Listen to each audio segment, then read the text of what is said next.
Welcome back. Today we are rebuilding the Los Angeles Angels, and if you follow me on Twitter, you've already seen some of the rants I've had about how this game has handled Shohei Ohtani.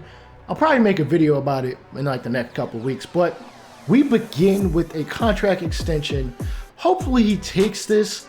I know honestly, it's a low ball offer. It's a really low ball offer, but that doesn't sound too much different than the actual Angels brass. They like to low ball a lot of guys. They're pretty cheap, but they spent some money in the past couple of years. I'm gonna see if Shohei will take this. Hopefully he does. I want him and Trout to last their entire careers, or entire career of their contract together. And hopefully we can get a ring or two, hell, a couple of rings. Let's get a dynasty going, if anything. So let's see if he accepts. He wants more money, I'm not surprised. All right, I'm gonna pay him. Let's see how much more it's gonna take. Honestly, I've already front loaded the deal. 28 mil? Fuck. Okay, that 28 is not happening. I think 30 is going to take. I think 30 is going to take it. Please tell me it's not 35. If so, I've already get an even number because I'm weird about that. He takes 30 million a year, front loaded for the next 8, and he'll be either our ace and our DH. I do have injuries on. If you follow me on Twitter, you already know that if Shohei gets hurt, there will be a major issue as far as replacing him, not just because of the caliber of player he is, but because the game is kind of broken when it comes to him. Anyways, I'm going to get through spring training, and I'll show you guys what we look like to start the year and then jump to the draft. All right, to start the season, actually pretty much every season that we have Shohei on the roster, which is obviously going to be the 8 years, Shohei will have another pitcher. So I'm going with the 6 starting pitcher approach. The thing is, I'm moving Michael Lorenzen to the bullpen. That way it's obviously a 5-man rotation because you can't really change it much. You can have a 4-man rotation, but I'm not going to do that. You have Aaron Loop, Tepera, Mayers, Bradley, Butchery, and Suarez as the relievers. Iglesias will be the closer. Obviously, Stassi and Suzuki will be the catchers. At first base, we'll have Jared Walsh and Matt Thaiss. Matt Duffy will take over second base, probably. Luis Rengifo will be his backup. Rendon plays third. Fletcher, Wade, and Vasquez will play short. Actually, they'll really mix around in the infield. Brandon Marsh will be our left fielder. Trout is obviously the center fielder. That's without a doubt.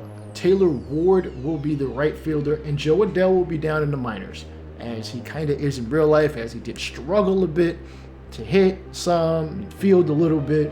So we're going to give him time. He's 22 years old, so we got plenty of time, before we have to call him up in any shape or form. So let's get to the draft. First year player draft as commenced, and these are the following guys we chose.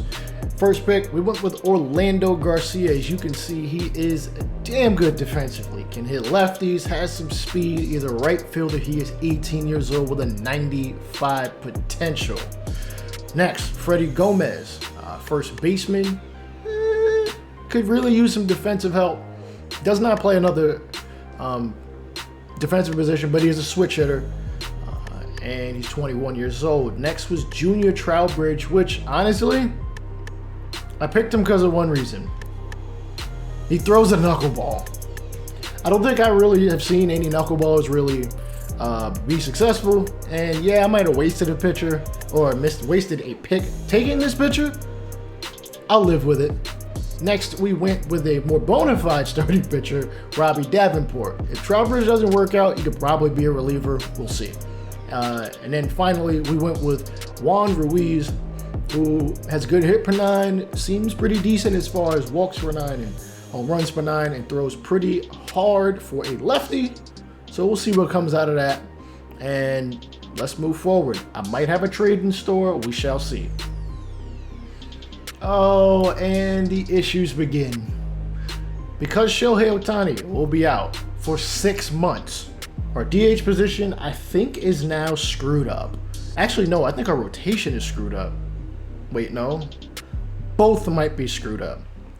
I'm going to try to fix the lineup, but I'm pretty sure when Shohei gets hurt, you have an issue where a starting pitcher will automatically be slid in to the DH position, and you can't seem to get anybody out. But I'll let you guys know if that's the case. Oh boy. Unfortunately, part of the reason we didn't make the playoffs, Shohei Ohtani out 6 months with a head fracture. I believe he might have gotten hit with a line drive. Nonetheless, we end the season 85-77 and miss the postseason. We'll see who the winner of the World Series is, and then we'll jump into the offseason. Mike Trout, leader in WAR, though I really wouldn't call that him. Sure, you got the leader in WAR. That's just, I don't know. I don't count it as really being that big of a deal. And it turns out the Rays have defeated the Dodgers in a World Series rematch to win the 2022 championship. We got some moves to make in the offseason. Let me see. I think there's, who is it? Kurt Suzuki's probably going to retire. We got to figure out the whole Noah Syndergaard situation. Our farm director has retired. And let's see who actually retired this year for us. Preston Palmeiro, 28 years old. And, of course, Kurt Suzuki, 39 years old. Neither are Hall of Famers. Albert Pujols calls it a career. Just 12. Y'all can't see past my cranium. 12 home runs short of the 700 mark. All right, again, we got Noah Syndergaard, who we need to figure out whether he is going to really be a part of our rotation or not. Michael Lorenzen, Archie Bradley, part of the bullpen, Matt Duffy, and Austin Romine, though Romine did not play at the major league level at all. Syndergaard did go 12-12, 3.55 ERA. He actually got the 200 innings, which is something I don't think he did not do as a Met. Came close in 2019. 158 strikeouts, which isn't terrible at all. 20 quality starts. A pretty good WAR for a pitcher. I forget what they actually use, whether it's B-WAR or F-WAR. Doesn't matter. Walked a decent amount of guys. Wish he could have kept that lower. Probably would have had a higher WAR, and his whip is solid. Not under arbitration, so again, he's at 30 years old, and we'll see if we retain him. I will offer him a contract. Michael Lorenzen, not bad at all either. Like, I may continue to put him in the, maybe not in the starter role, maybe he'll be a reliever. I know he'll want starter money, so that'll be a little bit of a decision as to how we handle him. Archie Bradley, 2.86 ERA, did get a save, also blew one. About the same amount of strikeouts as he had innings pitched, and his FIP at 3.86. I'll probably return all three, maybe four. Actually, yeah, Duffy's got a good bat. I'll bring him back as well. Romine, I'm really indifferent about it. So, yeah, I'll show you guys what I do after the entire offseason is over. All right, I think the dynasty, or really the championship run, is coming to fruition as we have signed both Noah Syndergaard back to a contract.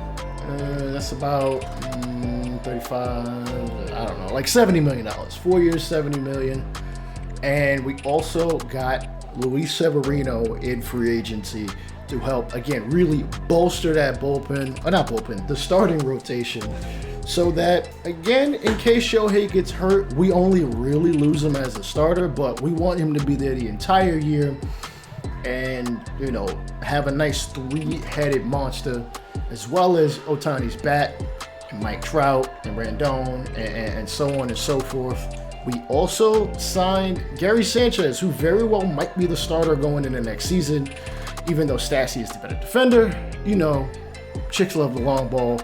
If Sanchez starts to fall off, we'll definitely switch him back out, but Stassi will probably play against lefties. Sanchez will play against righties.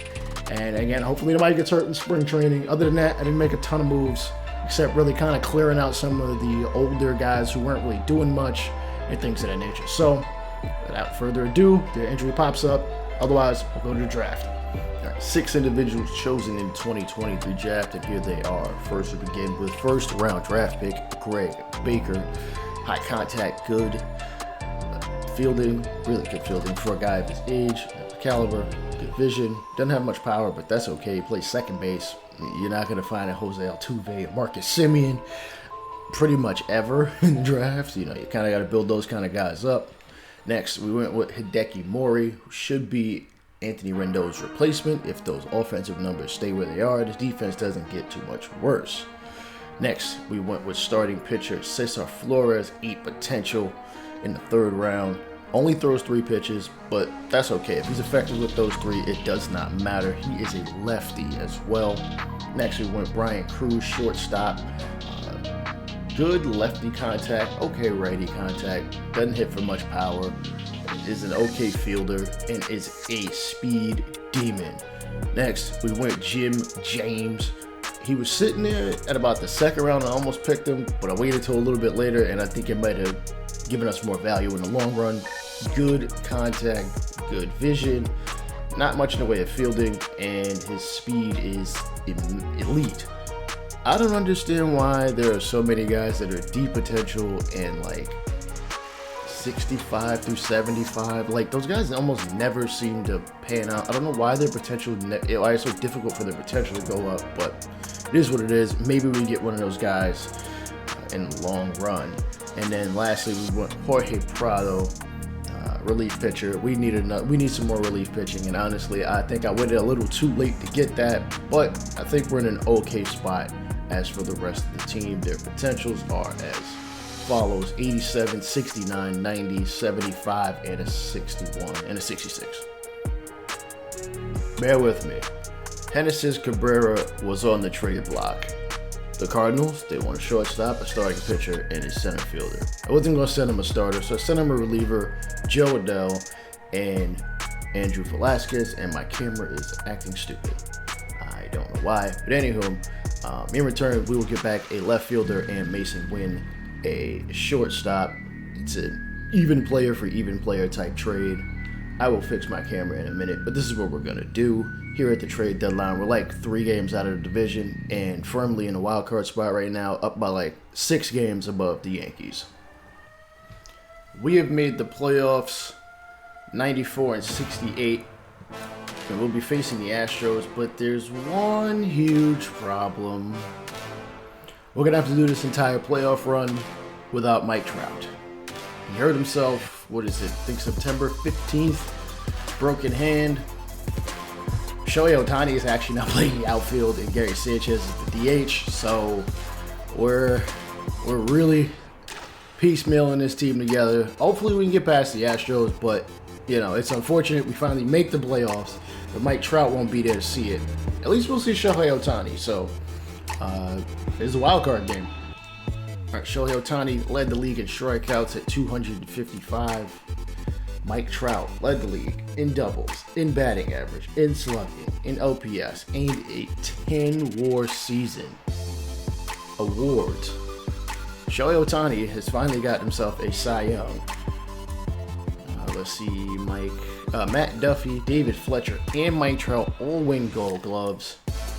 Mike Trout wins the Hank Aaron Award, and he gets a Silver Slugger to his name. And as you can see, the MVP was Kyle Lewis. Shohei Ohtani literally right behind him. Almost got his 2nd MVP of his career.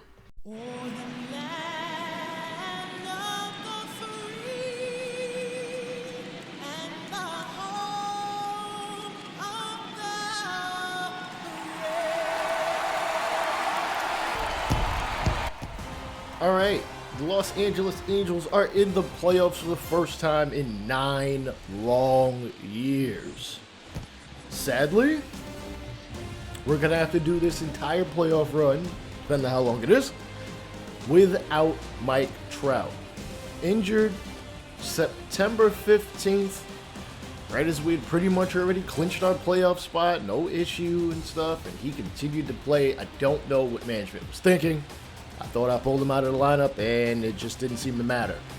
Anywho, we will be taking on division rival in the Angels, and that is your 2023 AL Cy Young Award winner. He also was 2nd in AL MVP, though I think he should have won it.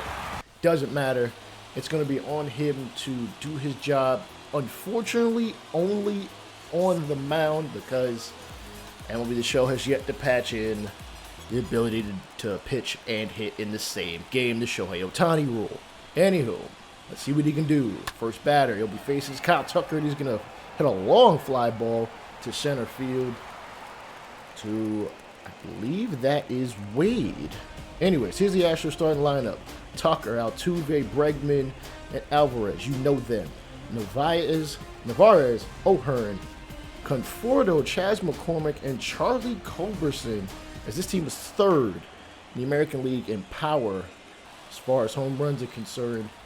Here is Jose Altuve, 3-2, and he is going to hit one to left of center, chasing it back at the track at the wall, and it is going to end up in some leather.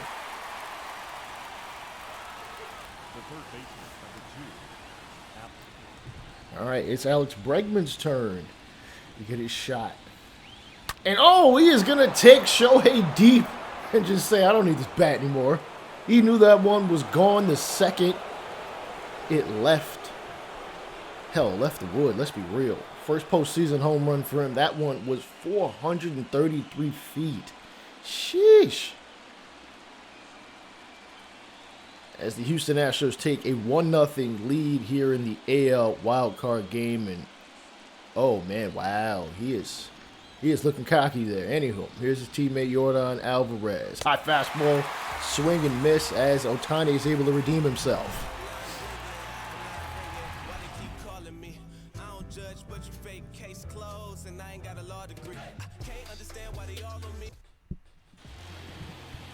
All right, here's their starter, Lance McCullers Jr., 35 starts. He is 12-6. I am guessing that Houston decided to pitch him a couple of extra games late in the season. Most starters, you know, will go about 33, 32 starts. And the leadoff batter is going to line it to short, and unfortunately, he is going to be out. That it was Tyler Wade playing center. Taylor Ward is at first. Martian right.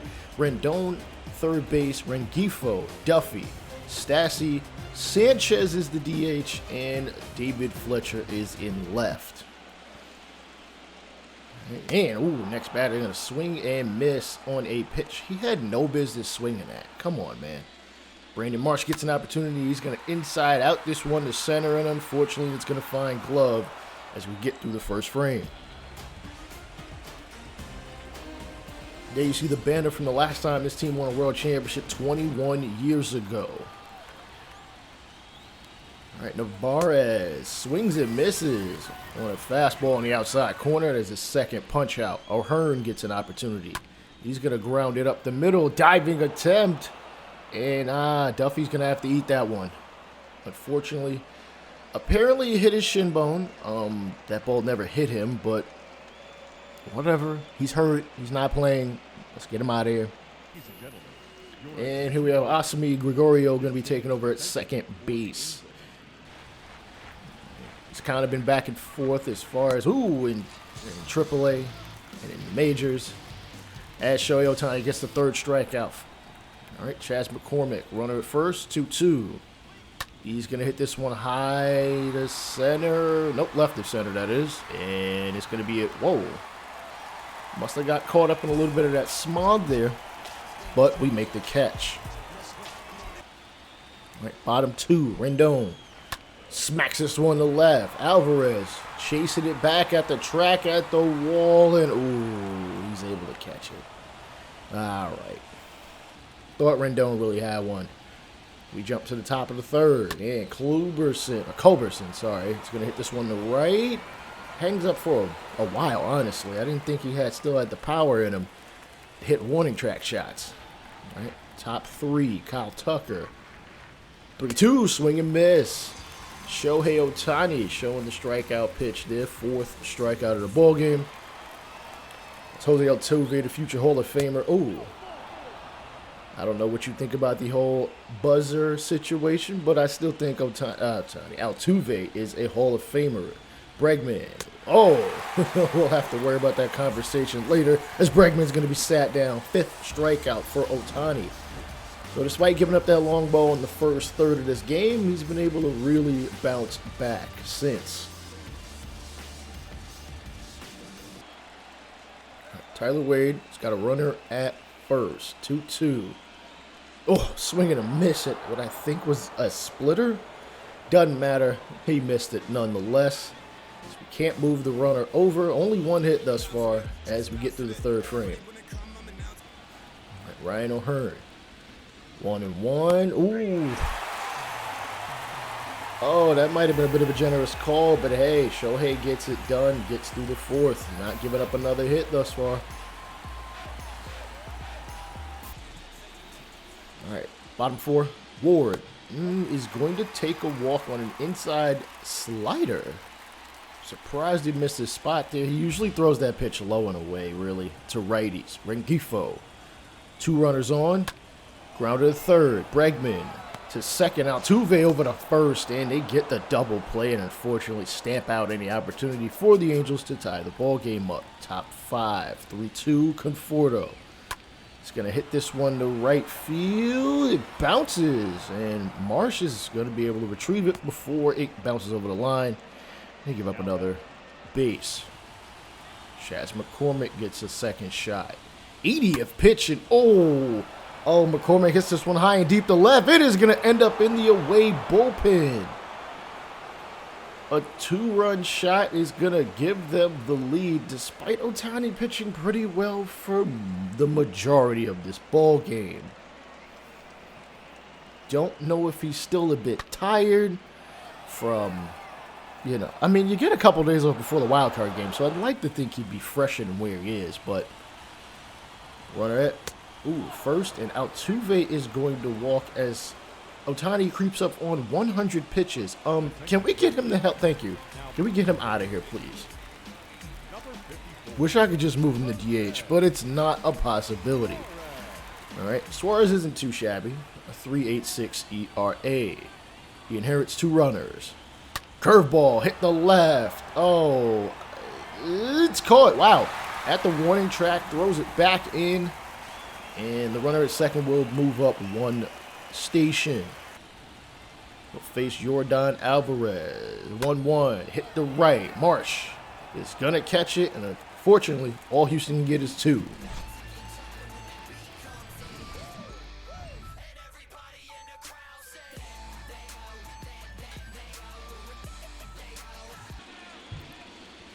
McCullers pitching pretty efficiently through the 5th, and he's going to give a base hit straight up the middle to center. The Angels look to chip back into this ball game. All right, Max Stassi. He hadn't been hitting well, but I really don't have too many other options at catcher other than Sanchez, and we know how we feel about Sanchez. 5th strikeout for McCullers. That slider just fell off a platter, and he swung way too early. I think he was looking for a fastball. 2-2. Speaking of Sanchez, here he is. And, of course, he strikes out. And the runner first, a little late getting back. Whoa! The throw almost eludes first baseman.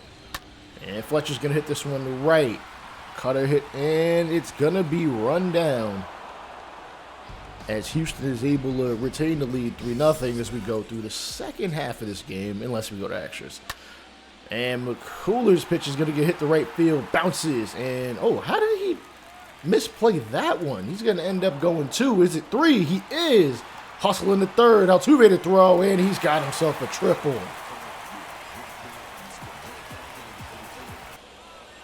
Brandon Marsh can drive him in, honestly, just by hitting something on the right-hand side of the ground, and checks. Okay, they were going to call that a hit by pitch. All right, runners at the corners for Rendon. McCullers pushing up on 100 pitches in his own right. I honestly thought they'd pull him at this point. And he hits a dead shot to center. Rendon has tied the ball game at 3 apiece.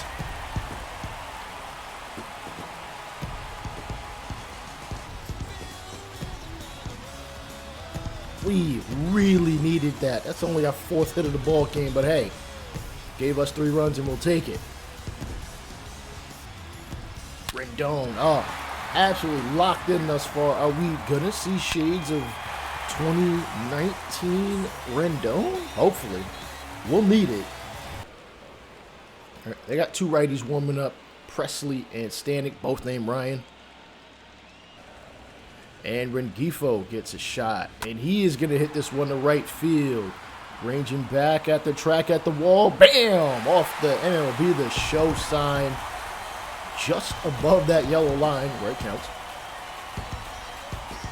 And we have taken the lead, as a matter of fact, as an unexpected power shot from Rengifo. It's going to give us a 4-3 lead.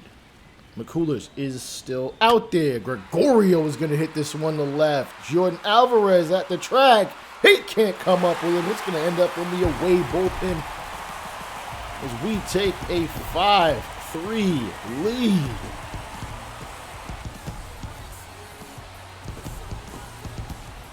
Yeah, get some unexpected offense from some guys that, you know, you just don't expect it from. But hey, that is perfectly fine. And the manager's finally going to pull him, though that's clearly not Dusty Baker.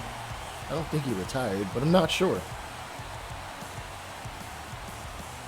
All right, they will call on the second of the Ryans, Ryan Stanek. 3.86 ERA, 31 strikeouts to 14 walks. In what was, I'm sure, a middle relief role, if not a setup role. And oh, this ball has hit the left of center, chasing it down. It is going to be caught by Chas McCormick.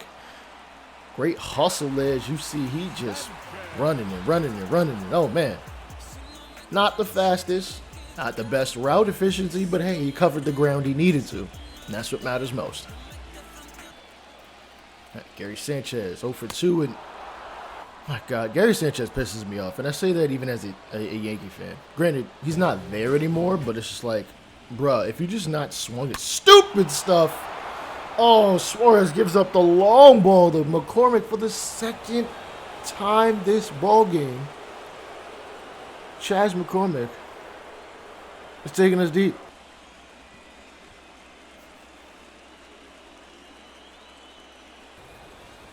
All right, Bonilla is going to come in instead, and it's going to get a chopper to short. Rengifo, jump toss. And nope, not going to be in time as Altuve able to run it out even at the age of 34.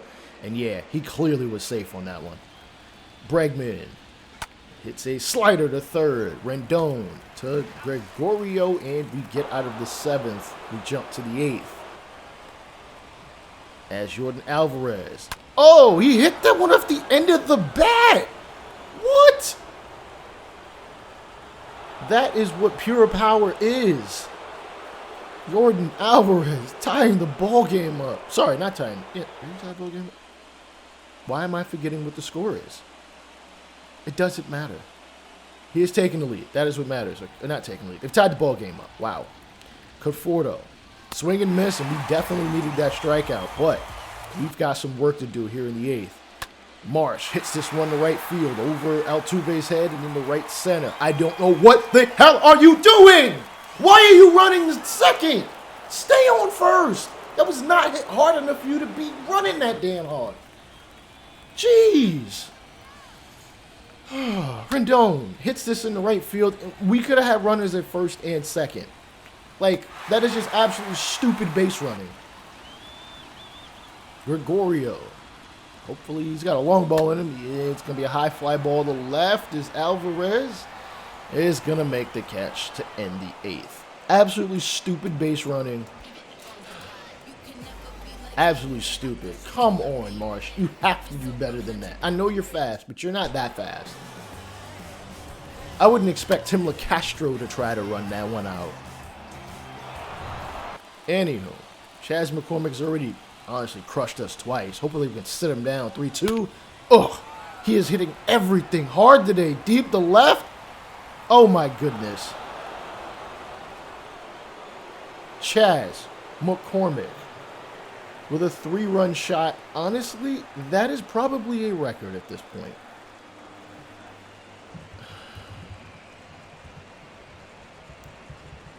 A solo shot. He's hit, what, 3 of them? He's hit 3 home runs in a postseason game. That's nuts, man.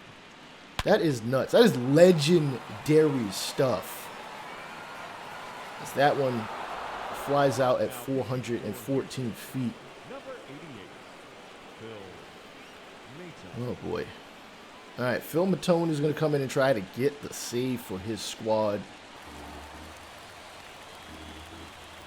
as Max Stassi steps up to the plate. Honestly, I just need you to get a solid hit of contact. 2-2.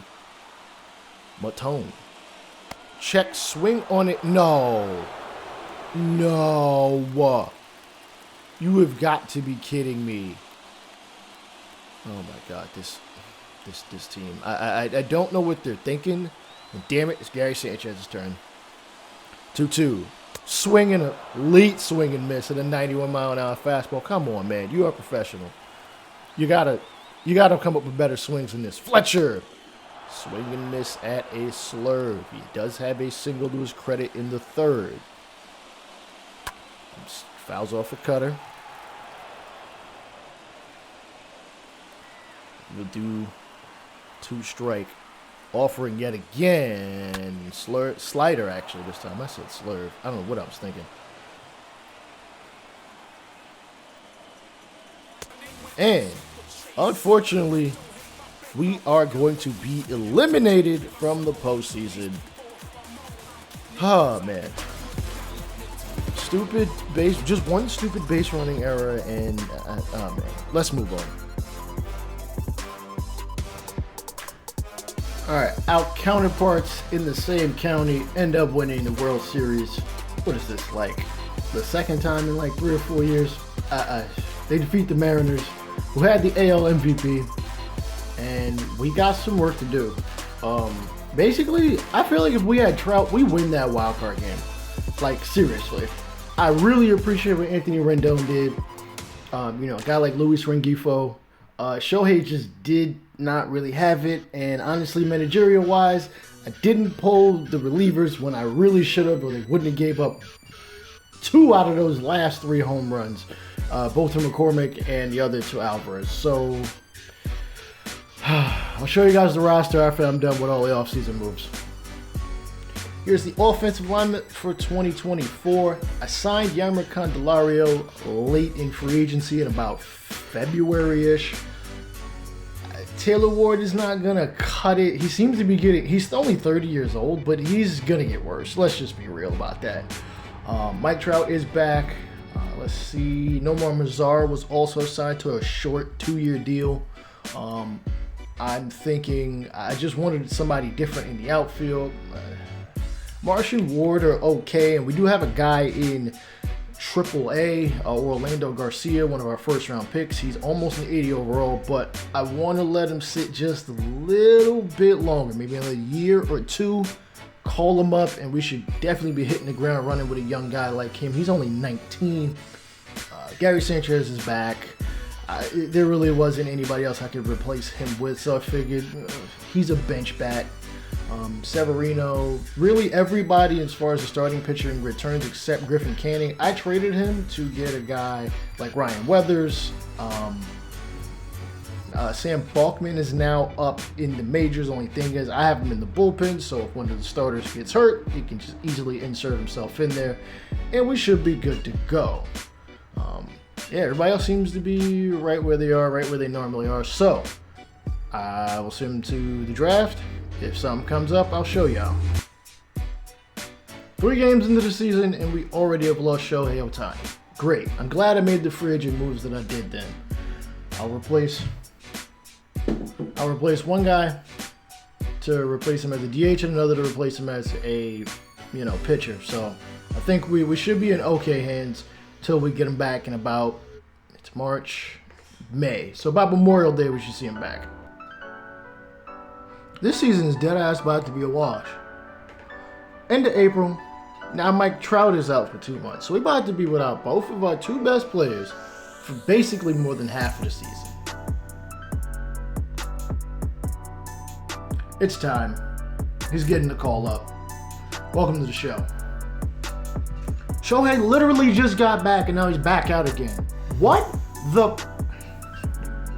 2024 draft, and we went very pitcher heavy, as you can see. We start with Russell Brady, 72 overall, 70 potential. Vernon Vasquez, closer, 87 potential, 68 overall. David Morales, reliever, 52 overall, 74 potential. Lawrence McLaughlin. The only position player we took is a 62 overall and a 62 potential. I think he's better than what his stats say, but potential controls everything in this game, which is very stupid. Like, if he played well, I don't think he'd get much better than where he's at. Anyway, Daniel Zambrano was next, a relief pitcher, 64 overall, 86 potential, so our second best player by potential. And lastly, Brian Reyes, a lefty relief pitcher, 67 potential, 57 overall. Trout is back. He's back for about 2 weeks. Now Rendon is going to go on the IL. I don't think we can catch a break at all. Oh, boy. Oh, my God. What the hell? What the hell?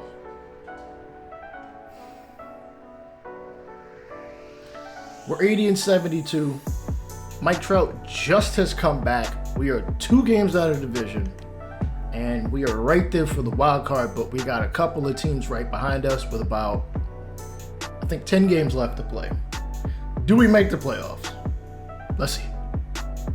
Final game of the season. We have officially clinched a playoff spot, but the thing is, the Astros and us are tied. We're like this. We win the division, and we don't have to worry about a wild card game. We don't, and we gotta worry about a wild card game. And we face the Houston Astros in the final game of the season. Can we take the division? We do. We have taken the division. We'll be facing the Tampa Bay Rays in the divisional series. It should be coming up soon. I don't think we have anybody that'll win an award just because Shohei was out about half the season. Shohei was out, in and out. Mike Trout was also in and out. So those are 2 of our top players. But guys like, well, I'll just show you guys everybody's final numbers. Whereas this year, Shohei Ohtani in under 200 ABs, still put up 15 home runs and 36 RBIs. Mike Trout, 16 and 30, really not too much different. They both missed about the same amount of time. Orlando Garcia, he was hitting better a lot earlier in the season, but he kind of fell off a little bit. He's a rookie. I'm not really too concerned. He's 19, let's be real. Jeimer Candelario really carried this team with almost 30 home runs and 80 RBIs. Walsh, 31 and 80. Rengifo with driving in 46. What position is that supposed to be? Catcher. Okay, I think catcher was a real issue this year. Stassi wasn't hitting that well. Sanchez was, but it was like, I don't feel comfortable ever playing Gary Sanchez. At least not anymore. Matt Duffy, 11 home runs, 50 RBIs. David Fletcher, 14 home runs, driving in 71. That's pretty damn good for a guy not really hitting it out the park like that. Brandon Marsh, 4 and 16. He didn't really play. He played some, he didn't play a ton. Stassi, as stated, kind of iffy this year.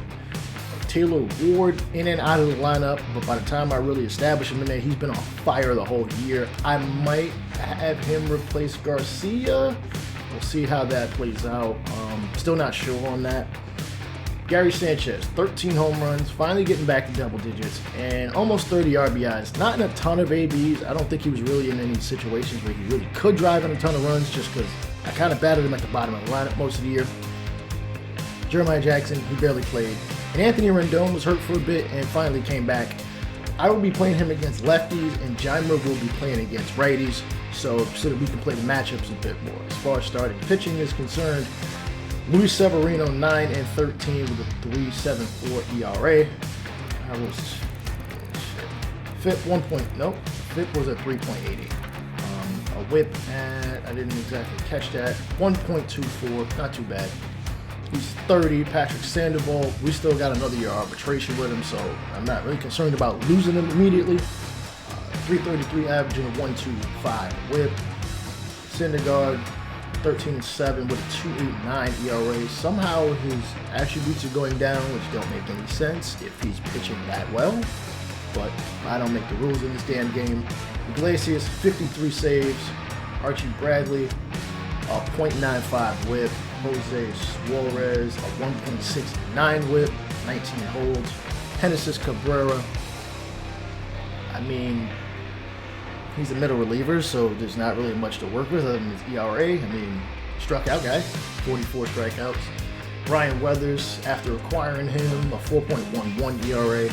And Jaime Barria, 82 strikeouts in 110 innings. Did blow a save, unfortunately, but we're in the playoffs, and you know, I will show you the elimination game once I set the roster up, because in MLB The Show, they love to screw up the playoff roster. So let me get that right, and then I'll get us to a point where we can watch. League leaders, Patrick Sandoval leading in win percentage at a .750, and Raisel Iglesias with 53 saves. Award winners, Raisel Iglesias winning Mariano Rivera Reliever of the Year award, because they, for some reason, do not put the man's name that both the AL and NL reliever awards are named after. The AL one is named after Mariano Rivera. The other one, National League, is named after Trevor Hoffman. You already have both the rights to their names. Hell, it shouldn't cost you that much to use their name. Hell, it's an MLB award. Nonetheless, let's get to the playoffs. Game 1 on the road. We take game 1 7-3.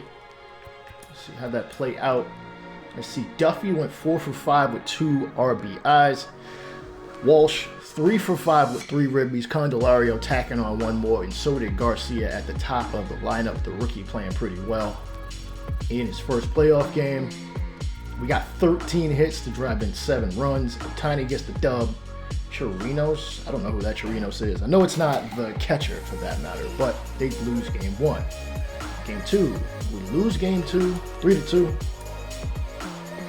Both teams about the same amount of hits, but looks like they walked it off in the bottom of the 9th.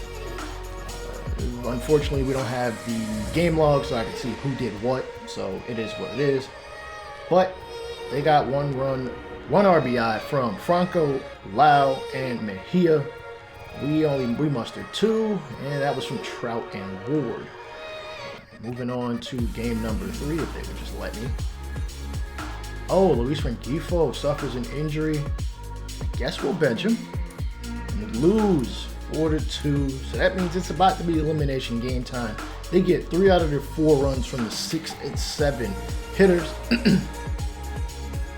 Walked 5 guys, damn. And we tried to come back in the 9th, striking for 2, but not 2 more, or 3 for that matter. As Ohtani strikes out 3 times, Trout strikes out twice, and Ward strikes out once. It's not good. Not good for the offensive numbers. So let's get to game number 4. All right, second chance at some postseason success for the Los Angeles Dodgers. Sorry, not Dodgers, Angels. Why the hell did I say Dodgers? Anyhow, we take on the Tampa Bay Rays here in the American League Divisional Series. Only the 3rd time that Mike Trout has been a part of a postseason team. Noah Syndergaard, 13-7 for us this season, 2.89 ERA, 173 strikeouts, and a 1.15 whip, which obviously has been good enough to get us a postseason berth. But we are in a bit of a desperate situation here as we try to fend off elimination. Sinker on the inside, middle portion of the zone gets a Rosarena to strike out. Not a ton of movement on the sinker, but gets the job done as he gets a swing over the top. 2-2 count for Margot. He's going to strike out, this time on the 4-seam fastball, high and away. Back-to-back punch-outs to start off the ball game for him. Yeah. Little questionable, but 9 times out of 10 you're going to get that call. And here Wander Franco is going to hit this to center field. It is going to be caught, and oh, nope, that is Mike Trout. I thought he was injured. He was not injured. Nope, he is playing in this one. Here is the man that Trout will be facing. It'll be Shane Baz. 5-9 on the regular season. 1.49 whip, 65 strikeouts, 112 65 walks and 112 strikeouts. I can't seem to speak today. Mike Trout is on deck. Shohei leads off. 3-2 count. Pitch he sees is okay. All right. If you're gonna give us that call, at least it's gonna. Hopefully the ump is gonna call it both ways. Shohei stealing, swing and a miss by Trout. The throw to second. He is out. How? He had a great. Okay, maybe not the best of jumps, but like. Oh, he slid straight head on. Come on, Shohei. You're better than that. Trout, and he's going to strike out 96 miles an hour on fastball. That's a bad sequence of events as Taylor Ward, batting number 3, is going to hit this one to right. It's going to get down, and we will get a base runner for the first time today. All right, Yeimer Candelario, who has been basically the man that's carried this team this season, is going to hit this one to right field. He had near 30 home runs and 85 plus RBIs, as Trout was hurt for some portion of the season. It's unfortunate, but we got ourselves a hit. Let's push on.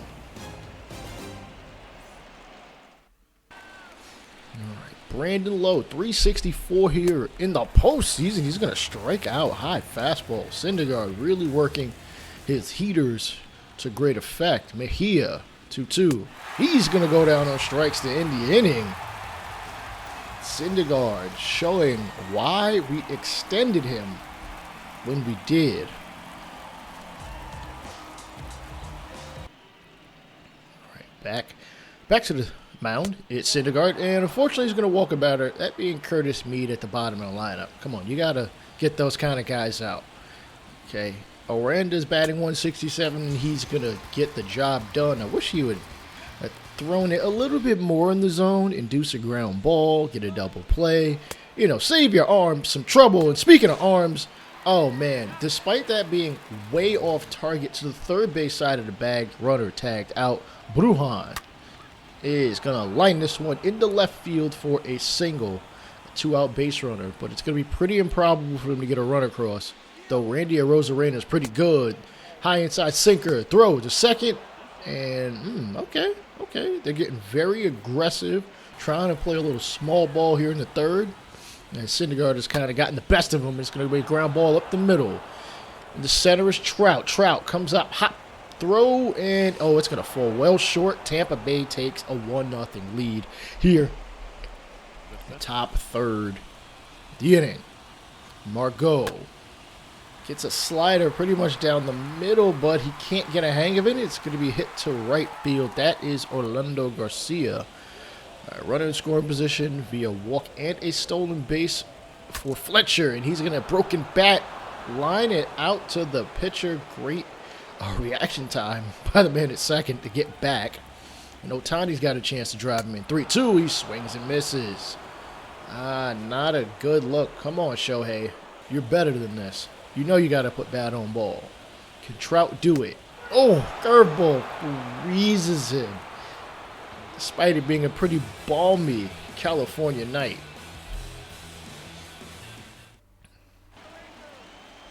All right, bottom four. Ward's going to punch out. Inside heater. Didn't know Bass could get it up that high, but he's at 6 strikeouts thus far. Candelario going to be number 7. Man, he has really got the strikeout pitch working for him. And Syndergaard is starting to lose it a little bit. Okay, gives up a walk. Now the runner's going to go from first. The throw. Oh, it hops into the dirt. Runner is going to be safe despite that throw kind of being on time but not on target. Ground ball to third. Diving attempt by Rendon. Can't scoop it up. Left fielder is going to throw it back in, and we've got runners at the corners with nobody out. All right. Syndergaard needing to take a little bit of a breather as he's, again, got runners at the corners. 80 pitches through 4 innings, giving up 2 base runners in this inning. This one's going to hit the right field. It is going to be out of here for a home run. It is a 3-run shot. Give them a 4-0 lead.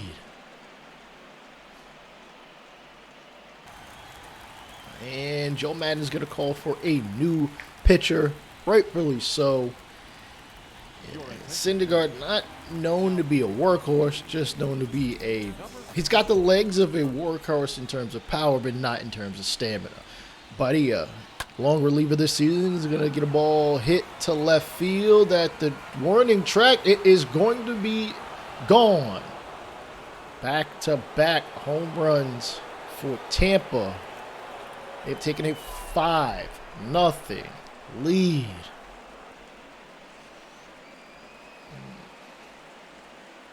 Trout hasn't gotten a hit. Shohei hasn't gotten a hit.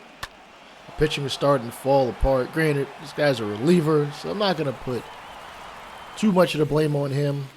You know, occasionally you give up a long ball. We're back on the offensive. Come on, Walsh. And curveball hit right over the first baseman's head and rolls in the right.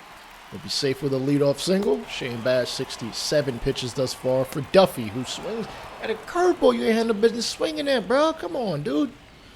8 strikeouts for Baz. Garcia, ground ball to second. Spinning a toss back to the shortstop. Franco over the first stand. It's a double play. Fletcher hits a curveball to third, and easily that is going to be the third out. Great pitching through 5 for Shane Baz. He very well could keep pitching. All right, Angels got 2 hits thus far. Bahia back in here, and oh man, Mejia. Ooh. Ooh. Oh, that was ugly. Oh man, 6-0. Tampa. Come on, guys. Gotta have some more in us. Shohei is at least gonna work a walk as Baz creeps up on 90 pitches. Candelario. 2-1. It's it high and deep to right. Running back at the track. And it is gone. We have finally got on the board. Cutting the lead by 1/3. It is 6-2.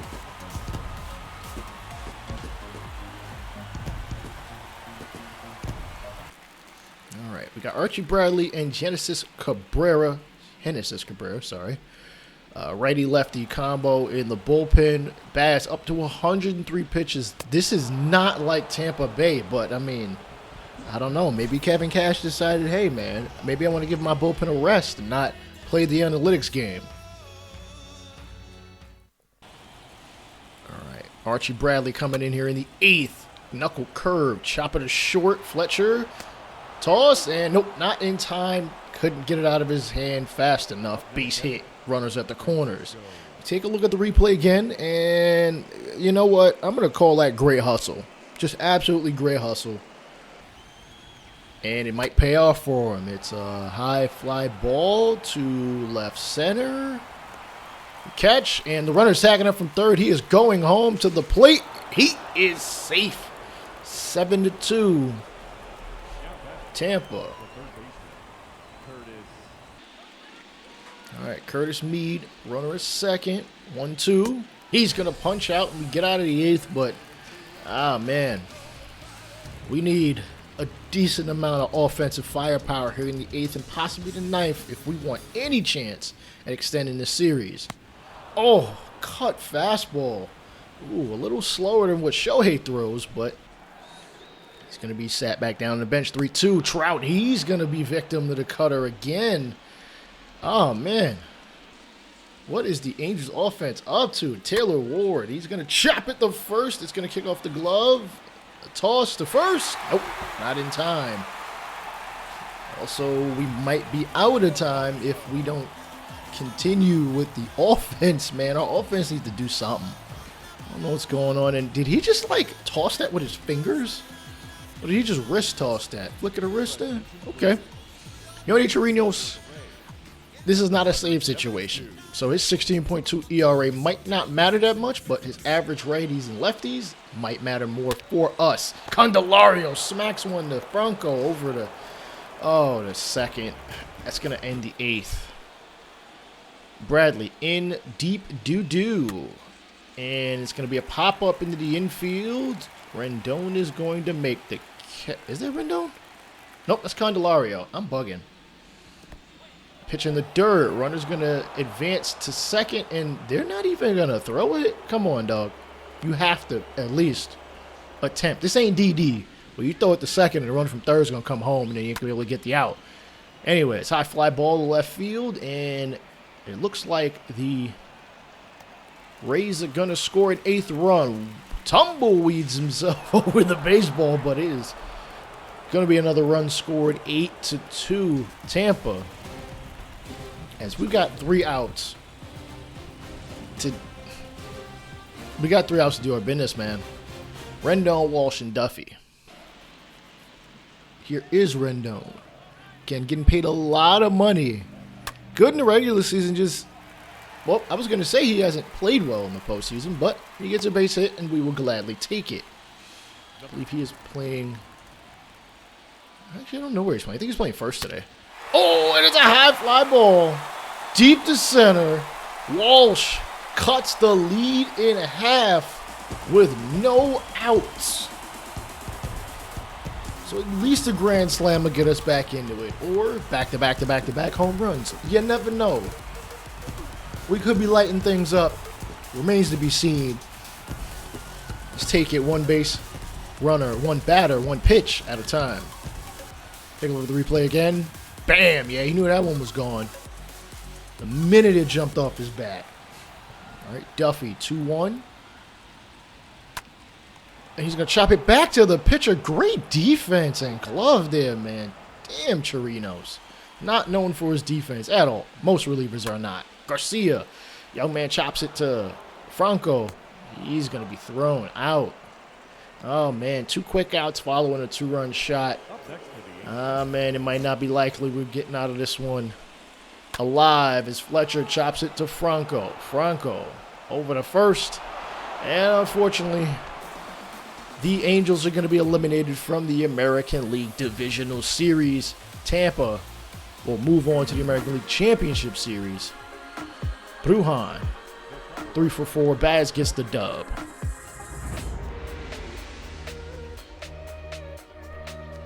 '26, and honestly, not much has changed. The starting rotation will be as follows. You know, Ohtani, Severino, Sandoval, Bachman, Syndergaard, and Reed Detmers will probably be in the bullpen. I might move Syndergaard. It depends on how I feel. Suarez, Cabrera, Padilla, Weathers, Bradley, and Escobar. Iglesias being the closer. At catcher, we'll have Zane Pack yet again in the second season. Edgar Carroll is going to be up as the catcher. I've got to adjust the AAA situation. Matt Dice is going to be our first baseman. I'm going to switch Dice and Pack for one another because Pack is a better first baseman, and Matt Dice is just a better defensive catcher. So we're going to switch those two because they can play the other man's position. Greg Baker will be the starting second baseman. You see that high contact, good fielding. Hideki Mora will be getting the starts against righties, and I think I'm going to have AJ Vukovic, who I got in the Rule 5 draft, will be probably against lefties. Depends on how I feel. Maybe Mora will just start all around, and Vukovic could just be bench bat. David Fletcher's our shortstop yet again. Brian Cruz is going to be on the Major League roster. I tried to keep Jeremiah Jackson up, but not exactly good enough at this point. You know, I could have went either way with this. Brandon Marsh is going to be the left fielder. Mike Trout obviously going to be in center. He's got 4 more years on top of this one on that contract. Hopefully he stays at a pretty high level of talent. And then lastly, Orlando Garcia, honestly looking like the next great Angel. And we should see how that plays out throughout really the rest of Trout's career. So let's get to the draft. All right, draft class is as follows. We started off with Anderson Mitchell, a starting pitcher who, as you can see, he throws the knuckleball. I'm hoping he becomes good enough in the near future. Maybe we'll see him. Maybe he'll have a bullpen role. He's got good stamina, but he's pretty average elsewhere across the board. So he may he may ultimately move on to be a reliever, but he's 20 years old, so he's got plenty of time to get better. Jeff Caminiti, center fielder, beat potential, 72 overall. He looks pretty solid. He just needs to get his fielding up, and then he's honestly a major league player from there on out. So maybe we'll see him in about, let's say, 3 years' time. DeAndre Frazier is a long reliever type, throwing a running fastball. Complements that with a sinker, a changeup, and a curveball. He is 25 years old, and if you have already seen my Help Out Older Draftees video, you know I'm going to lower his age. Anyway, next on we go on to Anthony Smith from Canada. Solid stamina. I like what he throws, but he just needs to get his pronines together.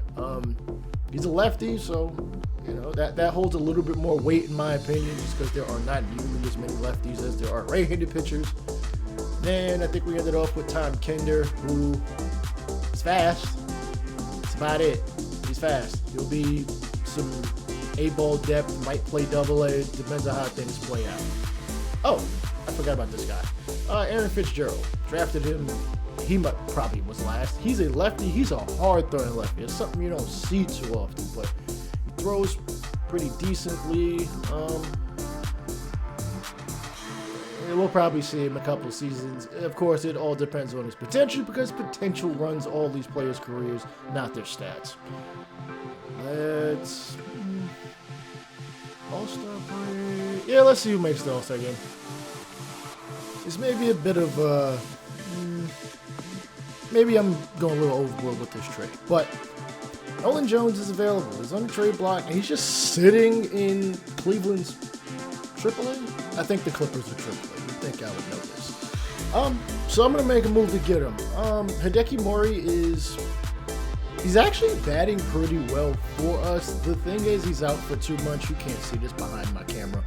So I'm gonna make a move to replace what he brings. I'm gonna trade off the guy we drafted in the Rule 5 draft, AJ Vukovic, and 2 other guys, Aaron Whitehead, a center fielder, and Hunter Goodman, a catcher. Aaron Whitefield is more of he's just a backup. You know, I've got all the outfield positions established. He's more of an outfielder. We'll call somebody up and get our third base situation, you know, handled.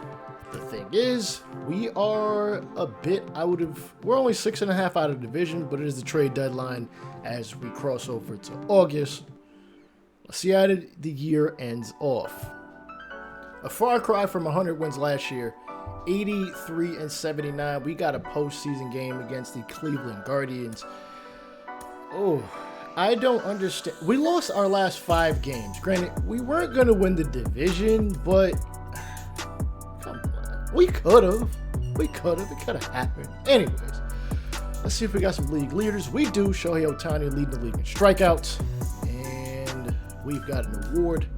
David Fletcher and Mike Trout getting a Gold Glove award. Let's check out this wild card game, people. American League wild card game. We take on the Cleveland Guardians. Fun fact, that's the last baseball team I actually went to go see on the July 1st weekend when they faced the Yankees. I hadn't seen my Yankees play in about a decade. Nonetheless, we are worried about this universe where both teams finished with a near similar record. Cleveland's been in the league twice as long, same amount of postseason, roughly the same amount of divisional titles. We've got some work to do. All right, Cleveland comes in with a pretty damn good squad. And listen, I feel like our team really can do some damage. You know, our pitching staff has gotten better. Our offense has gotten better. We got a lot of contributions from a lot of guys. But we got to face Mike Soroka. We jump directly to the 4th. Luis Severino is our pitcher, and Anthony Santander is going to hit one to right field. Running back is Garcia, and it is going to be the first score of the ball game as Cleveland takes a 1-0 lead, 384 feet. And I'm surprised this game is continuing to go on as we've got a lot of rain here. A little much for, baseball game. But it is what it is. You play with what's in front of you. Slider is going to be swung and missed. That is Soroka's 7th strikeout here in the 5th. Let's just put it this way. Soroka destroyed us. All right, we hit a fly ball to right field, but I figure you guys would like to see kind of how it happened. All right, pushing on to the bottom of the 5th. Severino still out there. Runner on Will Benson at the plate, and he is going to walk another batter. Severino just didn't have it today. I don't know what was going on with him. Robbie Bond is going to hit a looper to right. Going to get down, and the bases are going to be loaded here in the bottom of the 5th. Cleveland can break this one wide open. Miles Straw is going to hit a slider to right field. Garcia scoops it, and he's got a strong enough arm that you know what? You're not going to run on him like that. Cleveland takes a 2-0 lead. And we're going to change pitchers because, well, you're just not pitching that well, bro. You don't got it. Your fastball This guy is all over the place. The changeup ain't doing much. And we call on Noah Syndergaard because, well, at this point, we have 5 starters, but we really have 6 because Shohei serves 2 purposes, obviously. Fly ball to right field. Garcia going to catch it at the warning track. Runners from second and third are going to tag up and go a single base. That is 3-0 Cleveland. And as you can see, we have had no hits. No hits. This is not looking good. Jump to the 8th, and Mike Soroka has a perfect game through 7 1/3 innings. Remember, the only postseason game that's ever had a perfecto is the 52 World Series. Don Larson. Strikeout, and we're going to get a bloop. Hit to second. And oh my goodness, we may legitimately get perfectoed. We'll see. Soroka out here in the 9th. Nolan Jones is going to walk, and that'll destroy the perfect game. A no-hitter is still well within the cards. No-hitter through 8. Run on first. Pushing 100 pitches. Same pack. Smacks one. It's going to roll into right field. The no-hitter is broken up, and the tying run is going to come to the plate. Cleveland manager is going to swap out Soroka for James Karinchak. I don't know if I would have done that. I would have just said, listen, you're pitching well enough that, yeah, you gave up a walk and a hit, but you've pitched mostly well enough to not have to deal with Matt Dice, who's going to strike out. High fastball, and that will quell the threat a lot. Dice has been very good for us at first. Ohtani hits one high and foul on a knuckle curve that he really should have did some damage with. Come on, Shohei. 2-2. Knuckle curve. Hit the first. Back to the short. Cover second. Over back to first. And what do you know? We are 1 hit in the postseason. And unfortunately eliminated. As Trout is starting to get up there in age. I'm just saying, man.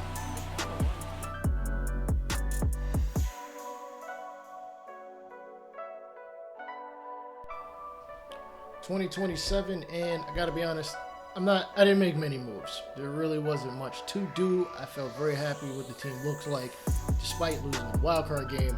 The only difference is Hideki Mori and Nolan Jones are gonna probably split third base. I'm gonna go with the hot hand after about maybe a month or so, just to see how things play out. And yeah, starting pitcher-wise, nothing has really changed other than Syndergaard's not here, and Severino is going to be the ace. Shohei will be number 2. At some point, Shohei is I'm going to eventually either make him just a starter or make him just a hitter. More likely just make him more a hitter because, 35 home runs and 90 to 100 RBIs. It's kind of hard to replace. I can find another pitcher. Let's get to the draft. 27 draft class is as follows. We begin with Steve Bannister, a left-handed pitcher from Canada. As you can see, pretty good stamina. Penines could use definitely some work. I like the fact he throws a splitter. That's kind of my favorite pitch. Let's see, Felipe Rocha was next. Again, a lot of these guys are not going to have very high overalls, let alone potentials. We only got 3 in the 80s, and the other 3 or 4 were kind of just average players. We'll see how things play out, though. Felipe Rocha throws 2 fastballs, a slider, and a circle changeup. Fernando Rosa is a catcher from Venezuela. Hits righties better than he does lefties. If he can get his bat up, he might be a backup for us at some point. Maybe even a starter in the future. Albert Blumenthal, we kind of needed some relievers because some of these guys are getting 30, 31, at least at the major league level. So we want to have guys that are able to come up, once these guys start to get old. He's got decent stamina, so he can probably go a couple of innings. Cutter, splitter, 12-6, and a 4-seamer. Barry Lopez, 18 years old from Germany. He must be an Army brat because I don't know how he's named Lopez in Germany, but you're strange like that. I miss Germany. Anyways, he's got good power and throws hard, not very fast. Could definitely use some work in the batting cages. Arlo Ramirez is the last pick. Not a very good overall, not a very good potential. He's 18 years old. You never know what can come of that. we are in first place as of right now. Mike Trout is out for at least another month. I know it seems like Mike Trout always gets hurt in the beginning of the year. Comes back. Hopefully, we can have him for the last 3 months of the season. Especially because he hasn't played very many playoff games for us. All right, moving on. Another year, another playoff appearance. 93-69 will be taking on the Guardians in the divisional series this time. So at least we'll have a series play out. Let's see. Basically, if we got any award winners, any league leaders. Shohei Ohtani for, I want to say like the third straight year, leads the league in strikeouts, 248. I mean, damn, like I know he's good, but geez, he's just like striking guys out left and right. I think he may have also crossed 35 home runs again. So offensively and pitching, he is doing his thing, and he has helped us get to the playoffs. Mike Trout actually came back like right after the draft. I didn't realize. I didn't realize I told y'all he was going to be out till like midseason. He wasn't. He played most of the year. So let's see how things turn out in the playoffs. All right, let's get into action. Game 1. We take game 1 7-3. Game 2 5-1.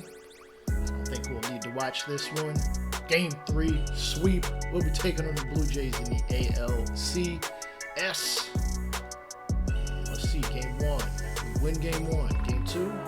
Take game 2. Okay, in Toronto. Lose game 3. Take game 4. Game 5. We are in the World Series, and we take on the Dodgers in LA World Series. Red versus blue. Ugh. In real life, I'd actually be afraid to see how that would play out. I would hope the gangs would keep their, beef at bay. But that's just me. Anyways, all right, we take on the LA Dodgers. Game 1, we win. Game 2, we win in a shootout, 15-11, whatever. Game 3, we lose game 3. We lose game 4. We lose game 5, which means we are going to see game 6 very soon. All right, here we are, game 6 of the World Series. Only LA World Series in history. Now, as you can already hear, there is no actual gameplay music because, I had a bit of an issue while recording in OBS. Not sure exactly what it was, but here's how the series played out. We took the first 2 games. LA has taken the last 3. They have an opportunity to get us up out of here. This would be really unfortunate, given, again, Trout is getting up there in age. He's still producing, but he's getting up there in age. All right. Starter for them will be Bobby Miller, familiar face if you watch the 26 Prospects Rebuild Part 1. Still on the channel, ain't going nowhere. But here he is in an actual Dodgers uniform and not some other team. And we get things started with a fly ball to left, and it is going to be caught. Wow. Great over-the-shoulder catch. I thought that was at least going to be a double, if not a triple, as Orlando Garcia leads off the ball game. It's Greg Baker, Ohtani third, Trout, Matt Dice, Zane Pack, Nolan Jones, David Fletcher, and Brandon Marsh. We are hitting 271 in the postseason thus far. We really need Shohei to come through in this one, and it's going to be a chopper from Baker. So first, step on the bag. All right, moving on to Shohei Ohtani. 171 average, and it's going to get even lower via strikeout. All right, 1-2-3. Bobby Miller gets things done. We got plenty of baseball left. Let's move on. All right, here's our starter, Sam Balkman, who, all right, the graphics team is clearly failing me, and this is not the time to do so. So I can't give you his numbers at all. He's pitching. That's that. Sorry. It is what it is. Anyways, first batter he faces the speedy Trey Turner. And he's going to get a pop-up in the infield, but he's going to be a little bit too lazy and just make Matt Dice do it himself. Bruh, you could have called that.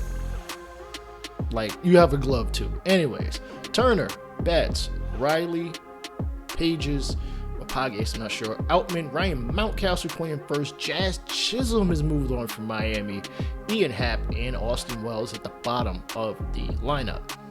Betts is going to chop it to Fletcher, who's going to toss it to first, and yep, we got the second out of the first inning.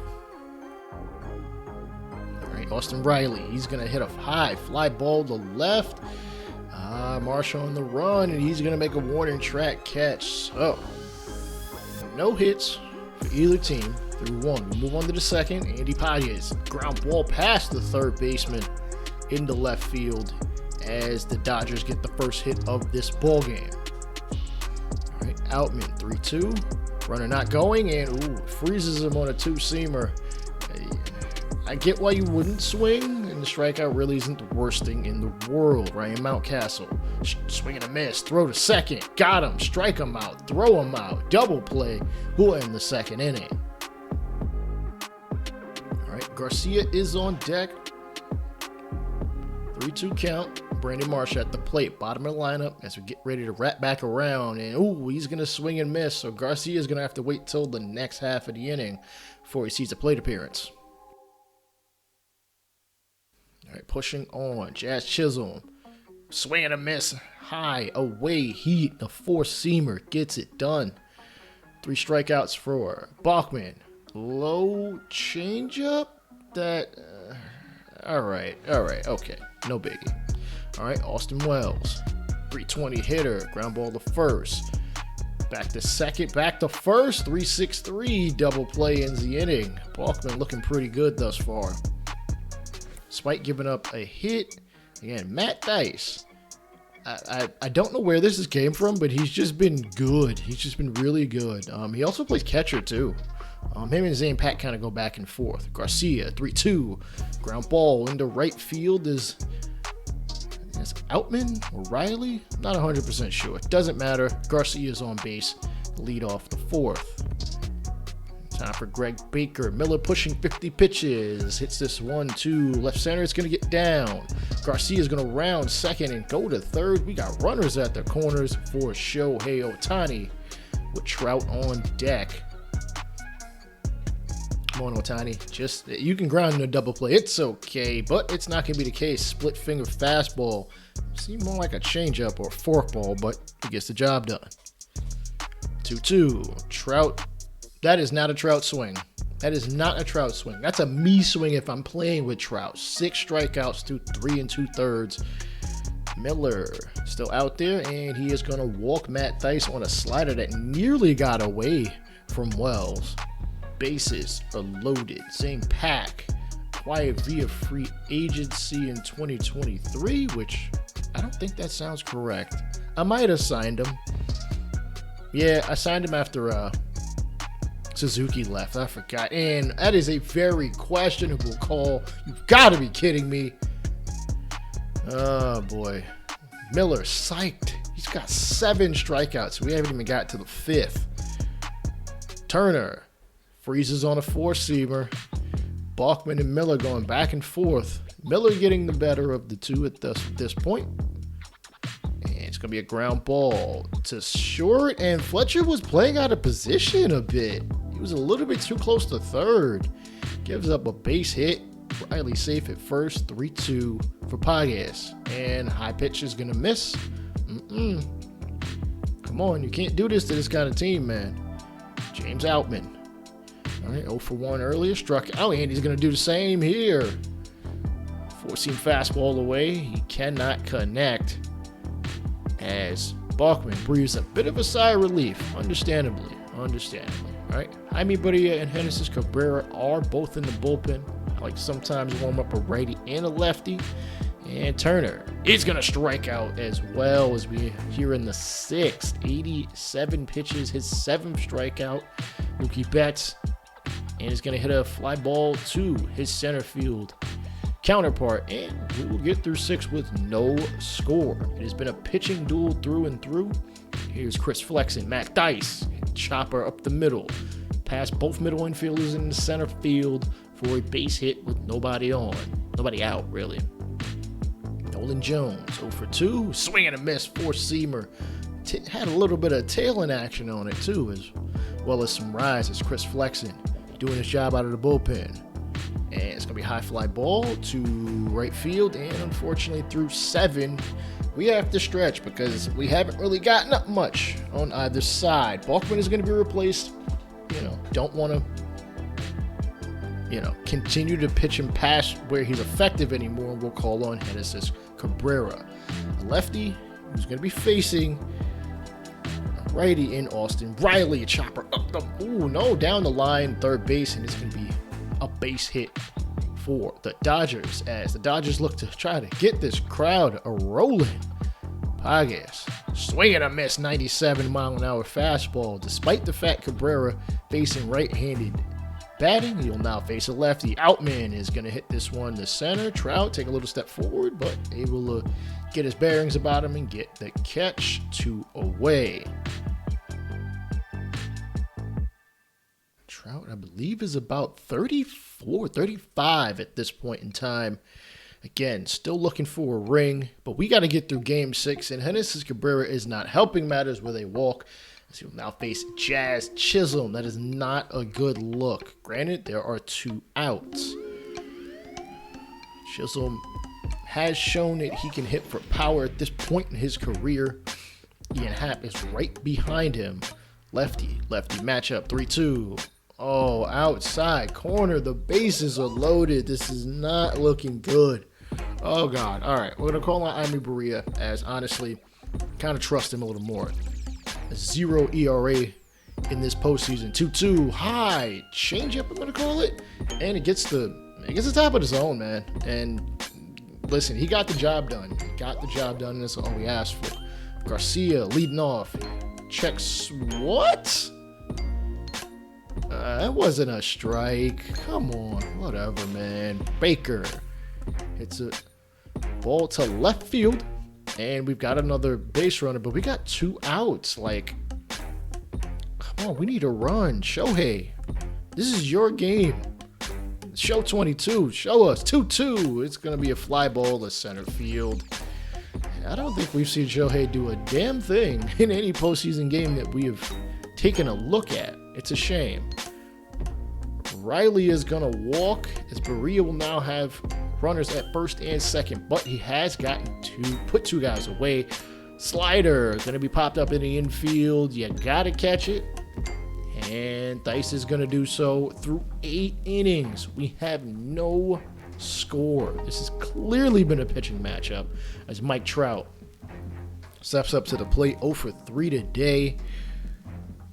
And he's going to hit this one down the line. They have the shift on. He's going to go all the way down the line and to the wall. Trout grounding second. He thinks it for a second, and he's going to hustle the third. Mike Trout, a lead-off triple here in the 9th inning.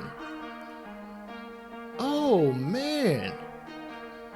Matt Dice has an opportunity to give us the lead late, and okay, circle change, high and outside, as you can see. Trout is 3rd all-time in highest WAR without a World Series ring, behind Bonds, behind Cobb, and ahead of LaJoie. And this is going to be a high fly ball to center field. Trout is easily going to score, but we won't have to worry about a sacrifice. Come on, baby. Matt Dice gets us the lead 2-0. That is exactly what we needed. Now, if we can just hold on in the latter half, we can definitely get to a Game 7. But this game is not over yet. I would love to see us make it to a Game 7 and win a World Series. But the thing is, I don't like a 2-0 lead, not even this late. And they're going to call him Brusdar Graterol the flamethrower. Righties hit 308, lefties hit 182. He hasn't given up a run at all in the postseason. Pack is going to ground it to short. And he's going to be thrown out at first, not a speedster by any means. And hell, most shortstops are going to get that over there with no problem anyhow. One away, Raisel Iglesias, the longtime veteran of the Angels, and Bernardo Rosado, probably the future closer, are going to warm up at this point. Nolan Jones, chopper up the middle. Graterol can't scoop it, and neither can Turner at short. We get another base runner on with 1 away. Brings up Fletcher, and the slider is going to get hit to left field. Oh boy, I don't think he played that one right. It is up, and it is going to be gone. 4-0. Ooh, I think we can breathe a little bit better. Now, this is still the Dodgers. You still can't, count them out at any point, not even in the 9th. We are not done yet. They will call on Maddox Bruns. I do not know who he is, but lefties are hitting 357. Righties are hitting nothing. He may be a loogie guy at this point. He faces Brandon Marsh. He's going to hit this one to left field. Running back at the track. It is going to hang up a bit more than I expected as Ian Happ can't get it. Nobody can except the fan. 5-0. 5 runs scored here in the clutch. Might be safe to say that we are going to a game 7. As these guys clang forearms. Walsh, I don't think he's really known for his lefty power, but I mean, he hit it the other way. The young man Garcia getting an opportunity, 2-2, and he is going to slap it to center. It's going to get down, man. The Angels are really tacking on the pits, getting guys on, getting them out, getting them over, really, getting them to score. I almost want to say, can we save some of this offense a little, bro? Can we save just a little bit? Anyway, all right, Ohtani is on deck. Trout is right behind him. Ohtani on deck. Trout right behind him. 3-2. Chopper to first. Over to short, covering second. Back to first. 3-6-3. It is the Dodgers' turn to get their swings. And not without tacking on 5 runs here in the 9th. 2-2 count. Barria gets him to swing and miss on the slider, and that is the first Dodger base runner down. His second strikeout thus far. Take a look at that one more time. Definitely got on the side of that ball and just tried to throw that slider almost at his hip, and Outman obliged by swinging. All right, looks like Barria is going to stay out there, getting the first out. Ground ball to third. Step over the line, foul, throws it over to first, and we get the second out, and we are that much closer to a game 7. 2-2. We're 1 strike away, 1 out away. Going to a game 7. It's a high fly ball to right field, and it's gonna land in the glove of Garcia. We are most certainly going to a game 7. The series is tied at 3 apiece. We will be in LA. Oh, sorry. Wait, we're already in LA. What I mean is, we're going to be in Angels Stadium, or whatever the hell it's called now. They've called it like 7 different things in my lifetime. Nonetheless, I think we need to calm the excitement down. We still have a game 7. Save your energy, brother. Save your energy. Matt Dice, clearly the player of the game. 2-run shot, gave us the lead. Hell, gave us the lead, and everybody else followed suit. All right, this is game number 7. Yeah, we're not stopping. Unfortunately, because I don't have any gameplay audio, you will hear my voice. I am not going to sing the national anthem. This is a fantasy franchise. You know the song. You know it very well. We all know it.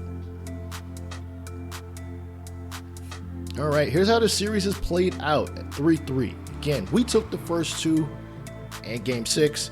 The Dodgers have taken the other 3 games in the series, all at their ballpark, but we are facing our former ace, Noah Syndergaard, 16-6 this season. His best season of all the seasons he's been in this league. 3.3 ERA, 1.24 whip. It's like he got out of red and decided that he was going to pitch better in blue, but nonetheless, we got to take him down. Greg Baker is going to walk, be the first base runner of the ball game, as Orlando Garcia is batting second. 193 average, 3-1, and he's going to smoke this one over shortstop and into left center.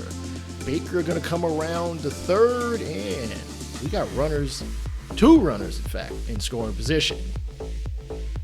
Trout is on deck, but Shohei is at the plate.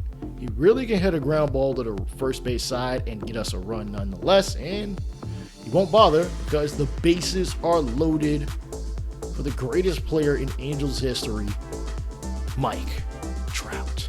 354 average thus far. He's going to chop it to short, step on the bag for 1, go over to second for the, first for the other, but a runner's going to score. That brings up Matt Dice, the man who saved our passes the other night. He's going to chop it up the middle. It's going to get in the center. We're going to get a second run. Damn right. Damn right. All right, Zane Pack. Can he pack on to this lead? 1-2.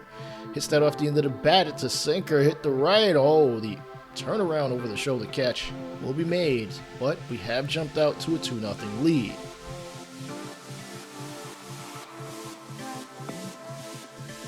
Here's our starter, Luis Severino. 3.12 ERA, 1-1 record in the postseason, but a 1.38 whip. Gotta cut down on those walks, hell, hits too, as the hits, walks, and strikeouts are all about even, which is kind of terrible, and he's gonna add to that strikeout total with a cutter on the outside corner for a strikeout. Mookie Betts in his 5th World Series at this point. Chopper to short, Fletcher running throw to first. Severino looking quite all right through 2 batters. All right, take a look at their lineup. Again, not much has changed. Actually, literally nothing has changed except maybe where guys are hitting. They are batting .302. That is ridiculous in the postseason. That means they are hitting anything and everything that is pretty much thrown their way. Riley gonna rocket one to right field, and it's gonna get down, giving the Dodgers their first base runner. Pages, 357 average, contributing a lot to that 300 plus average. Hits it to right field. Garcia, tippy toe, and spins to make the catch to end the first inning. We jump to the second. Jazz Chisholm. Oh, he gives this one a ride to right, and it is gonna get out over the Nike sign, as the Dodgers cut the lead in half in only the second inning. Told you, this team is offensively potent. Yeah, I thought I was joking. They seriously are, and Ian Happ is going to step up next. Take a look into the bullpen, not the bullpen, the dugout, and his hair's not blue. I'm surprised. Austin Wells is going to step up though. 2-2. Sevy, throws him a circle change, but it's going to get a little bit too much underneath his bat into the glove. As Jazz Chisholm has cut the lead in half, we move on to the third. Trey Turner. Liner down the third baseline and in the left. The attempted scoop to pick up the ball by Martian. He just kicks the hell out of it. That might have cost him an extra base. Bro, this is Game 7. You got to be on your P's and Q's. Mookie Betts up next. And, that is a very generous call. I wouldn't have called that, but I'm just commentary team. Pages is going to give this one a ride to left field. It is going to clang up against the out-of-town scoreboard, but nobody else is playing but this game. The throw in the second. The Dodgers have tied the ball game just like that here in the bottom of the third with 2 away. James Outman. I'm sure he wants to hit one out. And, nope, he's going to be the third out, though, so he'll sit himself back down on the bench. Tie ball game. Severino, breathe, man, breathe. I don't want you to get 2 up or 2 down on yourself. It's okay. All right, we push on to the bottom of the fourth. Severino misses his spot on the circle change. He's creeping up on 70 pitches, and he hasn't even gotten through the fourth. Runner at first. He's going. Pack tosses the second. That is very questionable. I thought he was safe, but I don't make the calls. Though I have 20/20 vision. High fly ball to left field. It is gonna bounce and hop over the fence. That might have saved a triple, to be honest. But they've got 2 away, and here's Austin Wells. 75th pitch from Sebi is gonna be a high fastball. Strike out. He's gotten himself out of danger yet again. Dodgers have more hits. Tie ball game, knowing we're going to trade off Severino for Ryan Weathers, despite the fact he's a lefty and he's got a damn near 10 ERA, but he's facing James Outman, and it's going to be a rocket to right field. Trout running back at the track at the wall, and I said he was going to hit one out, and he does so. Here in the 6th, the Dodgers have a 3-2 lead. Oh boy. This would be a devastating way to go out, to be honest. but the game is not over yet. Come on, pick your damn heads up. This game is not over by any means, by any stretch of the imagination. Weathers out here facing Mountcastle, and he's going to walk the next batter. Oh boy. Jazz Chisholm has already hit one out. I don't want to give up another one. High slider, and that pitch was just away enough to miss the bat of him. Oh man. Ian Happ up next. 1-1. He's 1 for 1 today. High fly ball to center. And Trout's going to easily make the catch. Get through the 6th. Down by 1.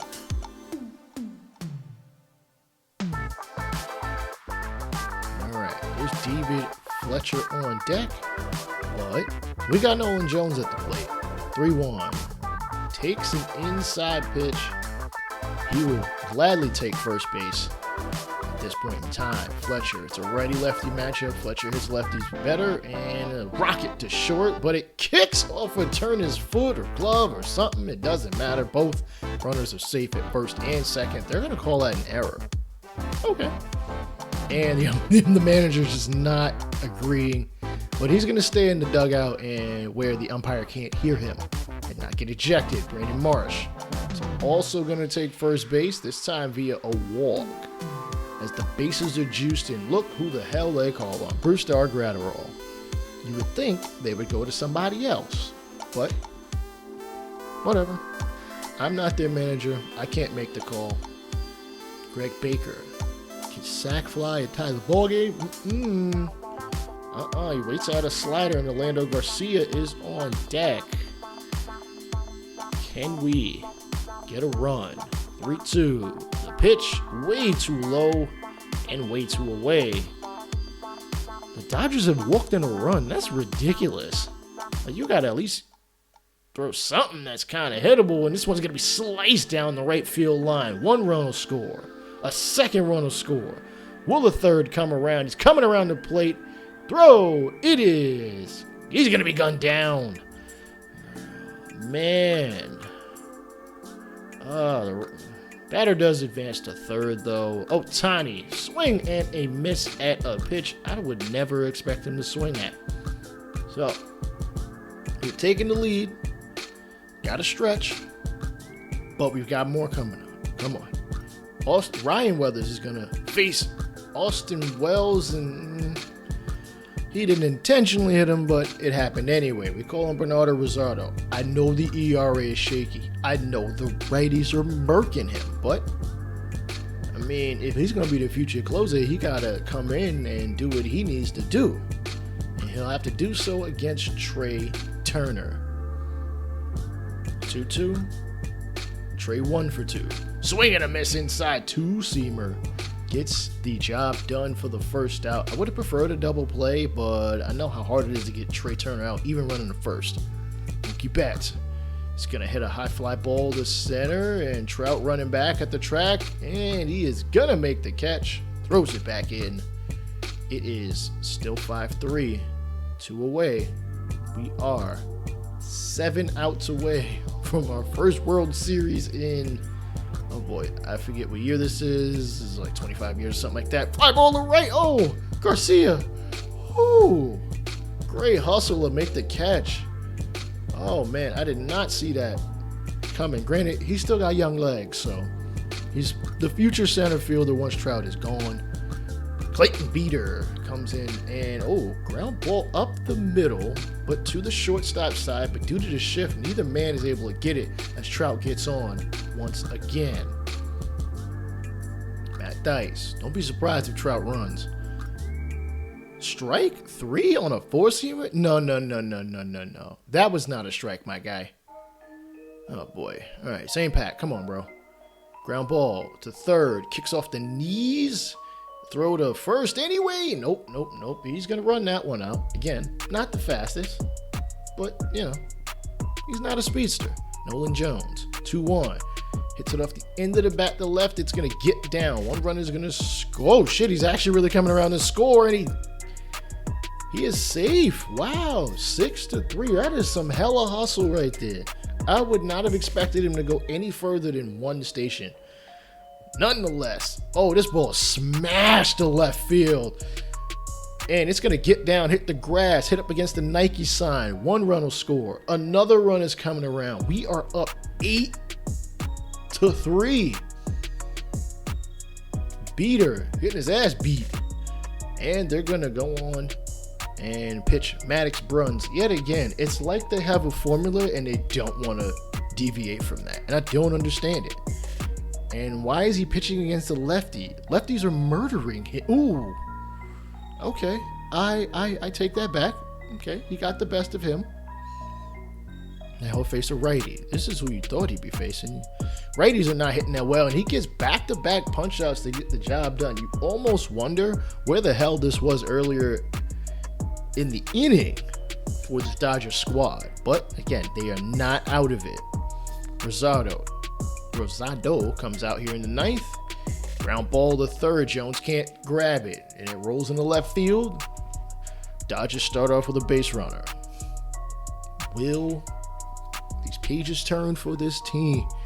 Curveball, chopper to Rosado. Not going to get the runner at second. Throws over to first, and somehow he is safe. Are you serious? Yo, Pack, you got to get out of your stance and actually, charge the ball. Come on. Mountcastle. Rocket to third. Baker fudges it up, throws it. And he only able to get one. At least he was able to get one. I'm surprised he was able to get one. He tossed that kind of softly. Jazz Chisholm. 3-2. Hits a high fly ball into left. Unfortunately, it's going to get an out. But it will also get a run as they will cut the lead in half. It is 8-4 here in the bottom of the 8th. Austin Wells is on deck. And Rosado was...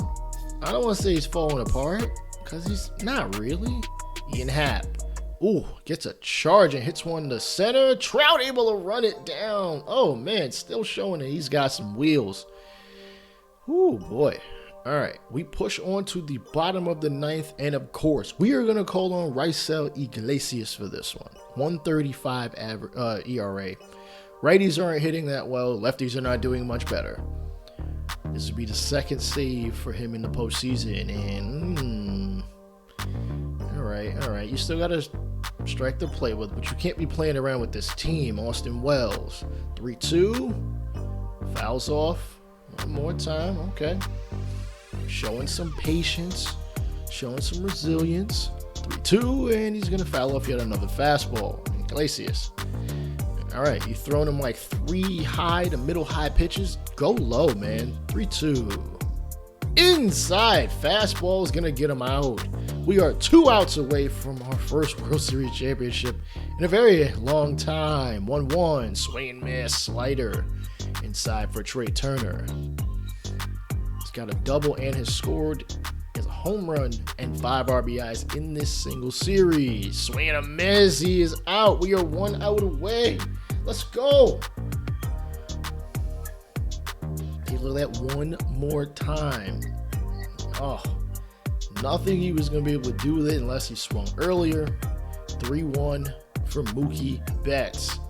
It's going to be a liner right at short, and the Angels are World Series champions. Mike Trout, Shohei Ohtani, Severino, even though he's in real life a Yankee, they have won a World Series with Joe Madden, which is kind of funny because they already fired him in real life. That's all right. When I'm your GM, you don't have that problem. Dodgers are pretty disappointed, though. They've been to the World Series most of the time of this franchise's existence. And extend that with real life, they've been to the World Series 7 times in the last 10 years. So it's our turn to have LA celebrate for us. And we will. I don't know when the parade is, but especially because it's been raining, but we are your World Series champions here in 2027. All right, second World Series championship, first in a quarter century, which is bonkers. But you know how I do rebuilds. We're not done. Just because we won one doesn't mean we're done. Trout and Ohtani, or at least Trout, has to finish out his contract, and then we'll see. Orlando Garcia named the player of the game. Ryan Weathers gets the dub. Garcia should be the World Series MVP. How the hell is Nolan Jones the World Series MVP? What data are y'all using to actually come up with this award?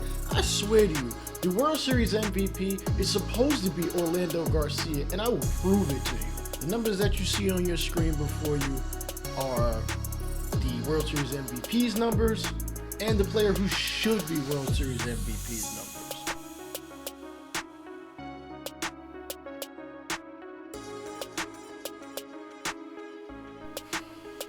SDS, you got some explaining to do.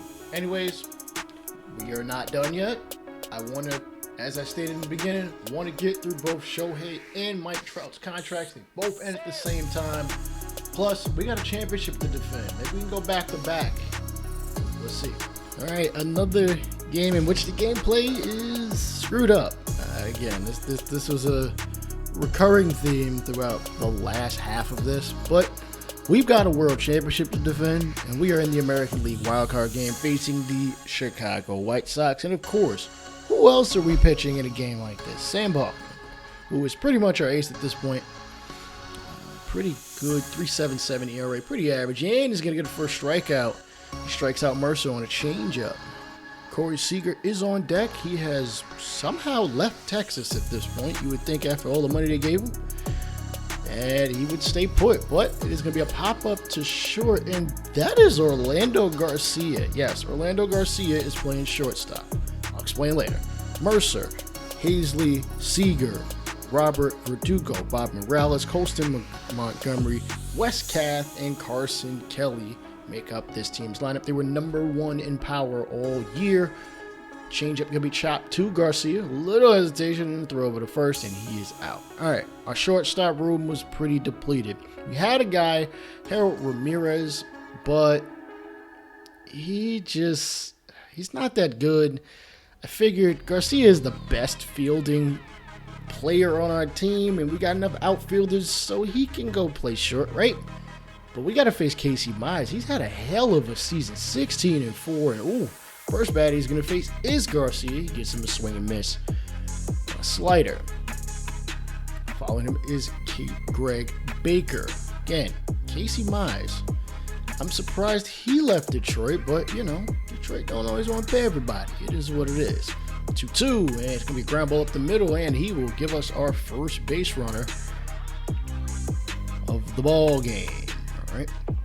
Pushing on. Shohei Ohtani, another good season, if not damn good season. 29 home runs, 90 RBIs, average. I wish he would just hit like 275, but ooh, he's going to be hard-pressed to do so with a strikeout at that point. Second strikeout for Casey Mize. You know he's got the heat, and Jared Kelenic is our center fielder, if I am not mistaken.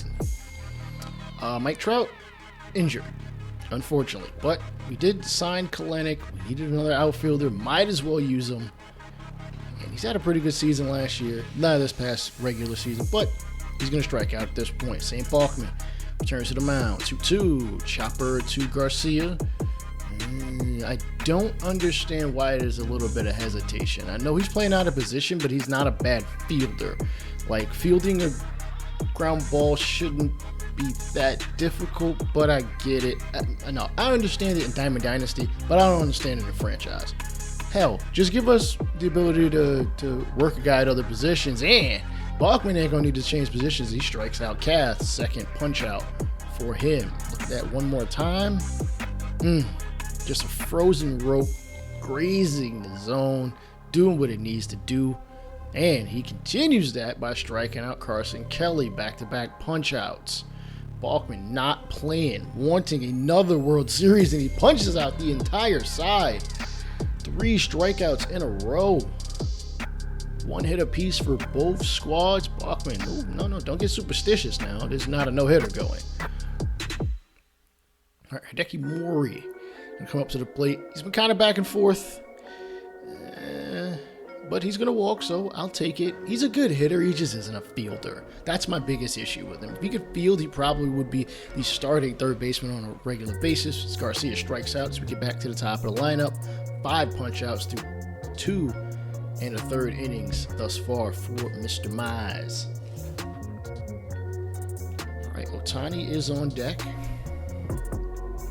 Taking a practice swing, but Greg Baker is at the plate 1-for-1, and he's gonna smack this one deep to center. Robert chasing it down. It is leap at the wall.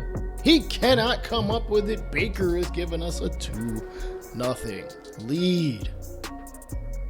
And Baker not known for the power, but he's got decent power. He's got a good contact, so you know he's gonna take him deep every so often. And I'm very sure we want to win another World Series. Maybe not necessarily for Trout, but you know, Ohtani's still here. Trout could return if we make it to the late game in the ALCS, and Ohtani is going to punch out, unfortunately. And chopper down the line at third. It is going to roll all the way to what is now the Fanatic sign. It's MLB shop.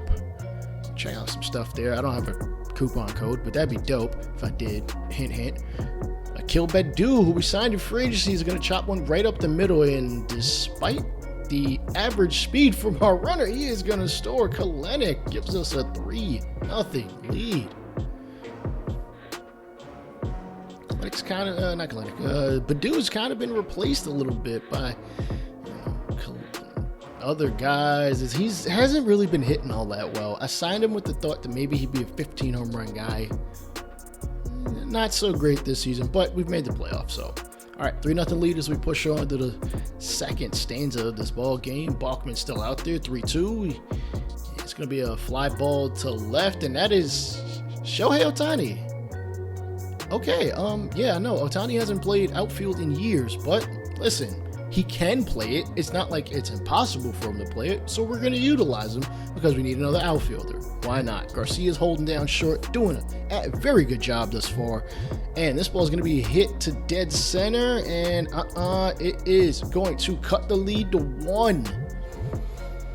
Oh, Luis Robert continuing to put up a very good career for himself in the black and white in Chi-Town for the, I don't want to say the other Chicago team, because listen, both teams have won a World Series in the past century. Two-seamer gonna get a swing and miss. Balkman putting him down, even though he couldn't do it to Robert. Another swing and miss, and he's rounding back into form, man. You better watch out. All right, but they have cut the lead on their second hit of the ball game, and you know what? We got ourselves a ball game here. We're not going to run away with this so easily, I guess. Let's go. All right, Casey Mize, 82 pitches through 4. Bro, get him out of here. As that's actually what might happen. Deep to left. Sorry, right, and it is gone. Edgar Quero, the backup, or the normal backup catcher, hits a postseason home run. I gotta say, Zane Pack is hurt too. Yes, Zane Pack is hurt too. We are basically running on fumes at this point. Hideki Mori is going to work yet another walk, and I think it's time to get Mize out of here. But Chicago manager thinks otherwise as he gets the strikeout on Garcia, his 7th punch out of the ball game. I guess they see that he is doing pretty well, and this one has hit the center. It's going to get down. Rounding first and over to third. We got runners at the corners with 2 away. And now they're going to get him out of here. Listen, man, that could have been trouble if that guy were faster. The guy rounding third, rounding second really were any faster, man. Like, you got to think ahead, man. Enyel De Los Santos is going to come out of the bullpen. 120 strikeouts to 68 walks, and he faces Shohei Ohtani. He's going to ground it up the middle. And what the hell was Mercer thinking? Why didn't he attempt to dive at that? That's just pure laziness. Pure laziness. You have to get that. I know that this is the Angels rebuild, but come on. I want to see, integrity in this game. Chopper up the middle. Santos kicks it off his glove. Fires still the first, and damn, Kalenic still ain't fast enough to beat that out despite all that ping pong going on. Top 5. And this ball's going to get hit to center, left of center, right of center. Okay, I don't know my directions at this point, but it's a base hit, so Doesn't matter. West Cath, runner at first, not going to run. It's going to be a fly ball to shallow center. Kalenic, damn, he can't get to it again. Bro, how slow are you? Runners at first and second, 77th pitch from Balkman. And he's going to get a strike, but Carson Kelly apparently pulled something in his leg. I'm going to assume it might be a calf. He might be dehydrated. Maybe didn't stretch that much. Catchers are always like in a crouch position defensively, so it is what it is. And they're calling Cal Riley. He's going to hit this one to behind short, and Garcia is going to make the catch because he's got a glove like that. Possibly save the run or bases loaded situation. We appreciate the effort he's putting out there in order to get us to the next round.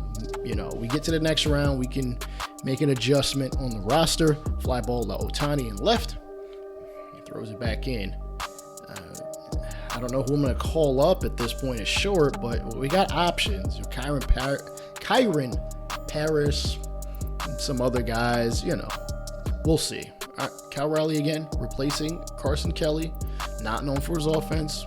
More of a defensive catcher, as most catchers usually are. Curveball. Badu hits this one to left, and it is go. Clings off the glove of the left fielder.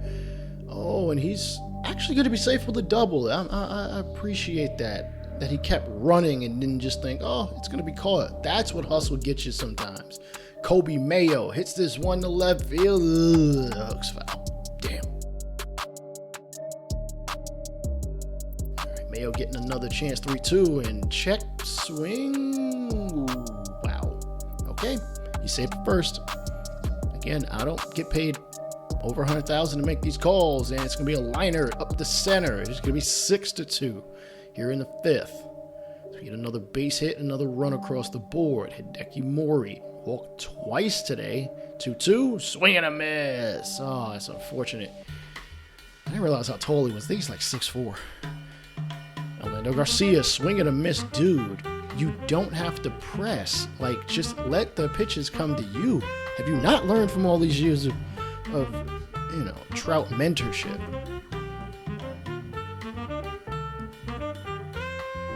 Pushing on, bottom of the sixth. We are back to bat. A Badu, but last one to right field.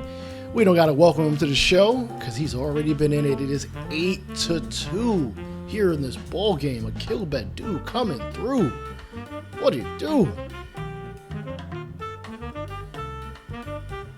Hopefully, we've got more offensive firepower in us as we push on through this postseason.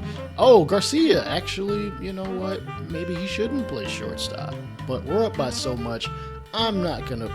They can call it an error. I'm going to call it, shit happens.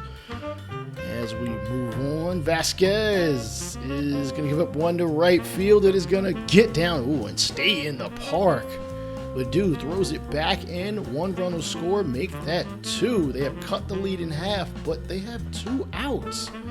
Where was this earlier in the ball game other than from Robert? As Kyle Riley steps up to the plate. 2-2. Vasquez gets him the punch out. He swings and misses. We will advance to the ALDS. I'm not sure who we'll take on, but listen, it'll probably be a game that Balkman pitches any damn way. All right, 6 Ks for him, 11 hits in total for this ball team. Badu coming through. Let's move on to the ALDS.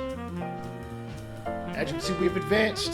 We'll take on the Detroit Tigers, finally a team we haven't faced in the postseason, on top of the White Sox. See how things play out. Game 1, we lose game 1.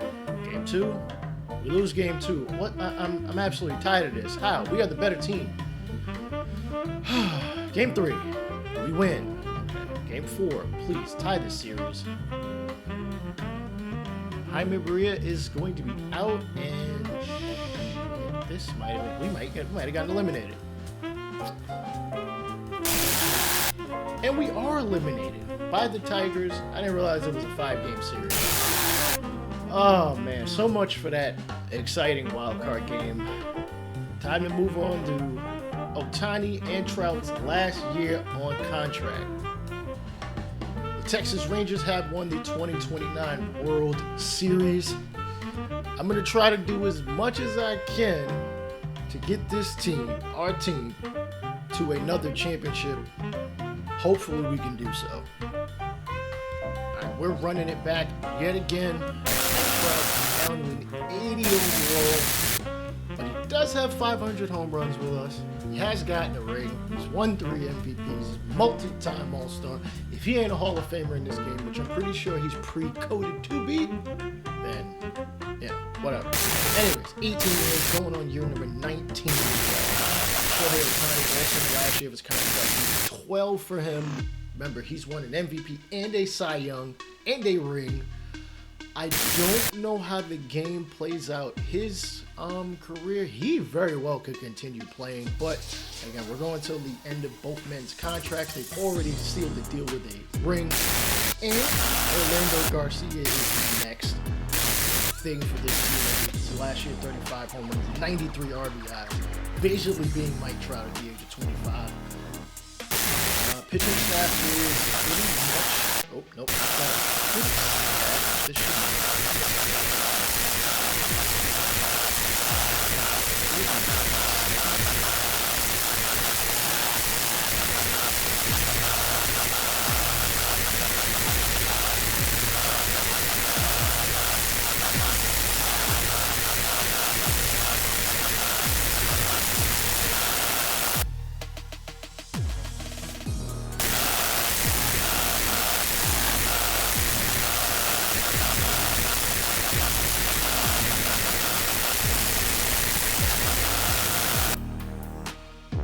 Okay, here's the rotation.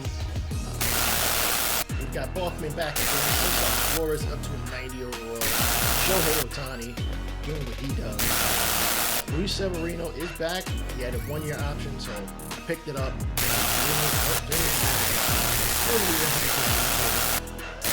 We've had him in the minors for a really long time. Patrick Sandoval left him for agency. Starter, Daniel.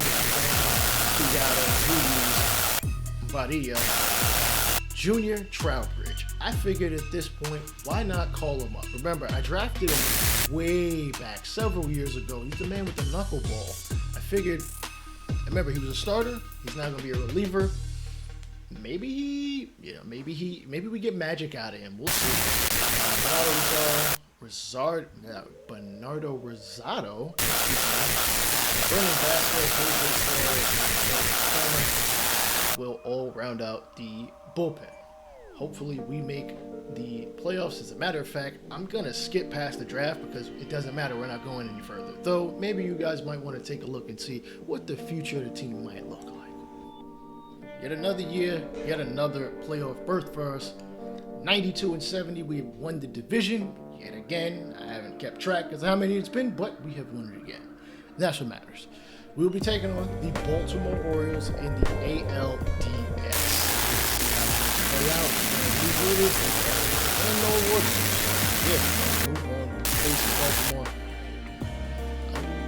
Let me fix the roster because there were a lot of injuries, and I know I've got to fix some things. Hang on.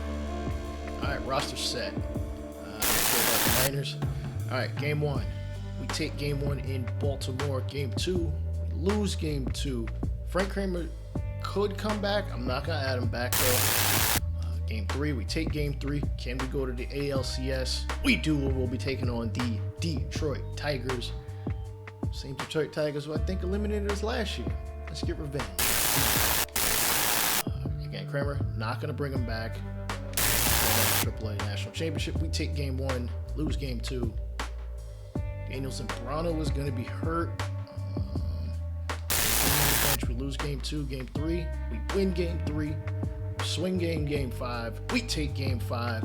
Zambrano is coming back. Can we close it out and make it to the World Series? We do, and we're going to be taking on the Brewers. Let's go. Come on. Let's get this ring. Let's get this last ring. I know we got it. I know we got it in us. All right. Shohei, game 1. We take game 1 in decisive fashion by 9, 14-5.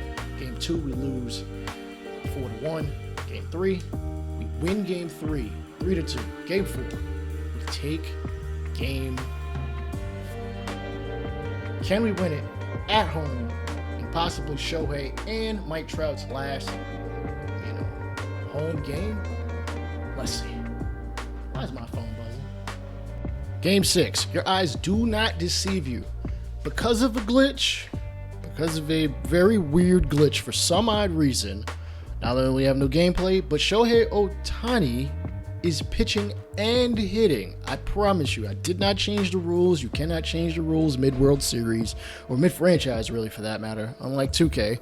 But here we are in the World Series, game number 5. We lead 3-1. We can win it at home and be done with it and get our second World Championship. But we have to do it with Shohei being on the mound and hitting.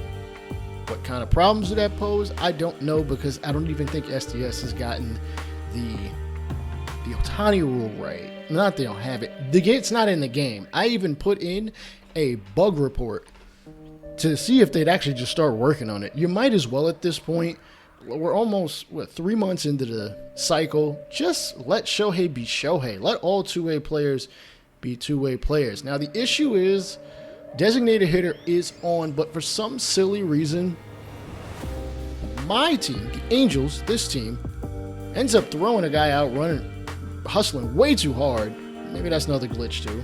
Actually, I don't think that's a glitch. I think that's just over-aggressiveness. But again, I put in a bug report for it because, listen, we need to be able to play with Shohei as Shohei has been intended, even if the Ohtani rule came maybe a week before the game came out. All right, Frelick just grounded out. Crow, Armstrong, Mitchell, Saunderson, Freeman, Fraley, Mauricio Mendoza, and Andy Rodriguez. They are batting .287. We seem to really catch teams that are hitting crazy well in the postseason.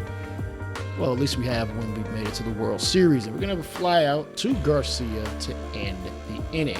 Mike Trout is a part of this squad. Here's their starter, Grayson Rodriguez. No longer in the dreck and drab of the Orioles, but he is here in Milwaukee.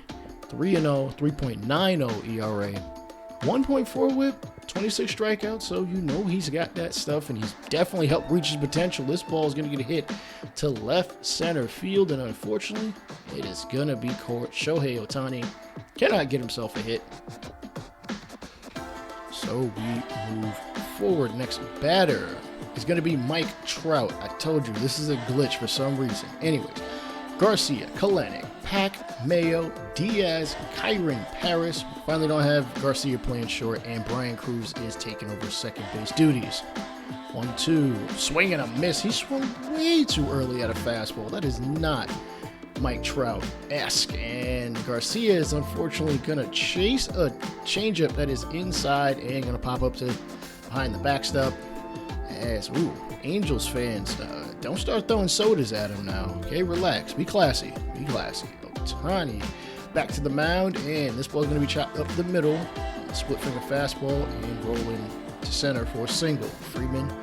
Tyler Freeman, that is. 365 average swings and misses at a curveball. Absolutely disgusting. You know the pitches that Shohei has.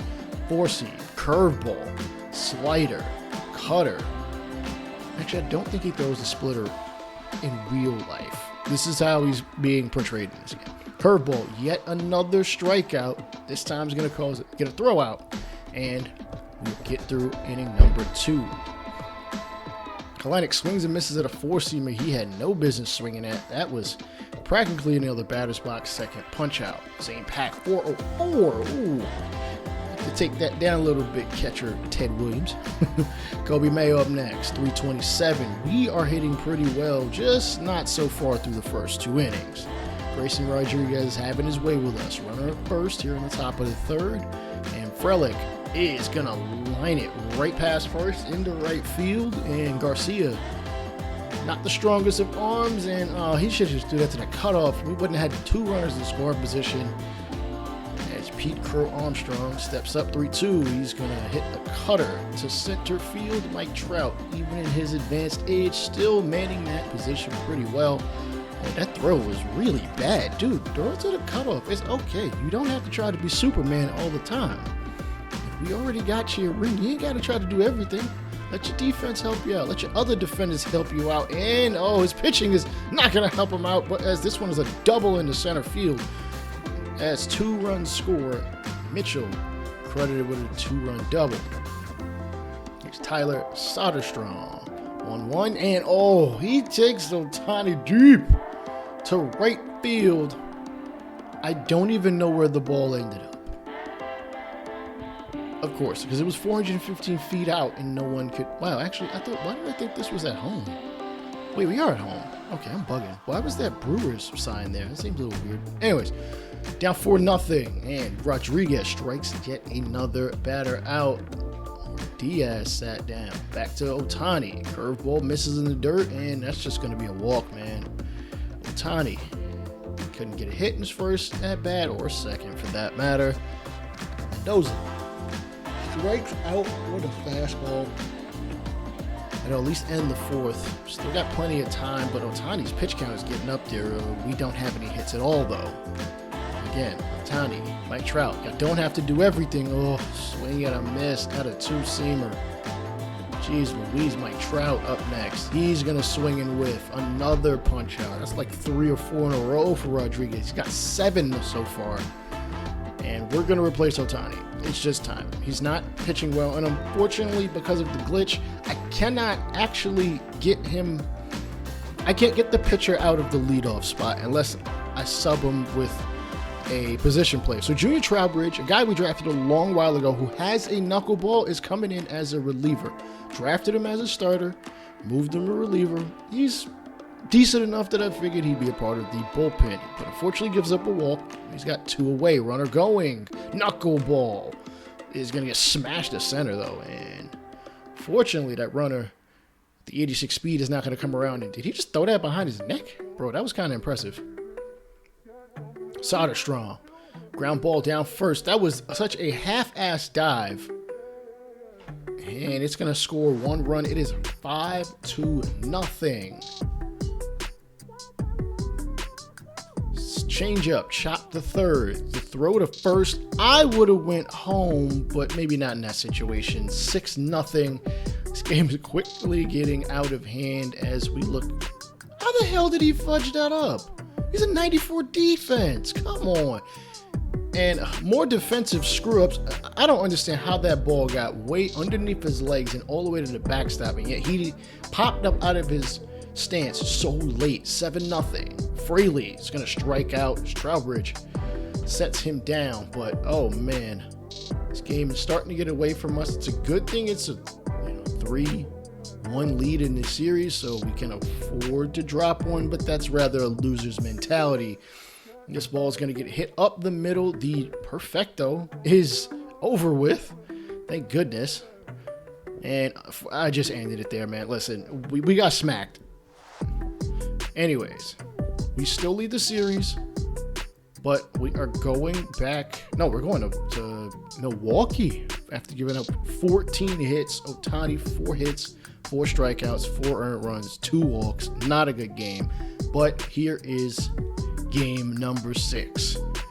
Maybe not having the pressure of trying to win 2 games, unlike Milwaukee, might help us. Dalton Pena is going to be the pitcher on the mound. 2.88 ERA, 1.28 WHIP.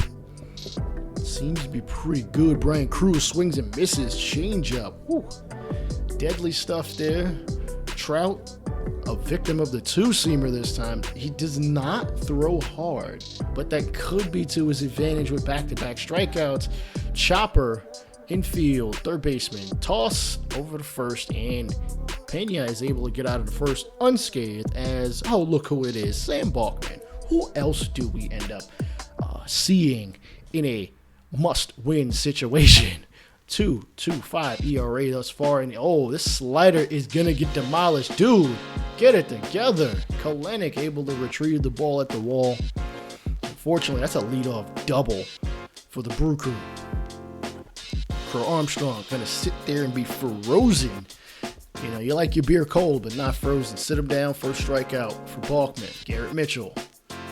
Chopper to first. Diaz going to step on the bag. The runner will advance from second to third, but there are 2 away. Frelick, Crow Armstrong. Really, this is all the same. They're now batting .292 here in the postseason. So they've gotten even better considering yesterday's 14-hit game. Fly ball to left.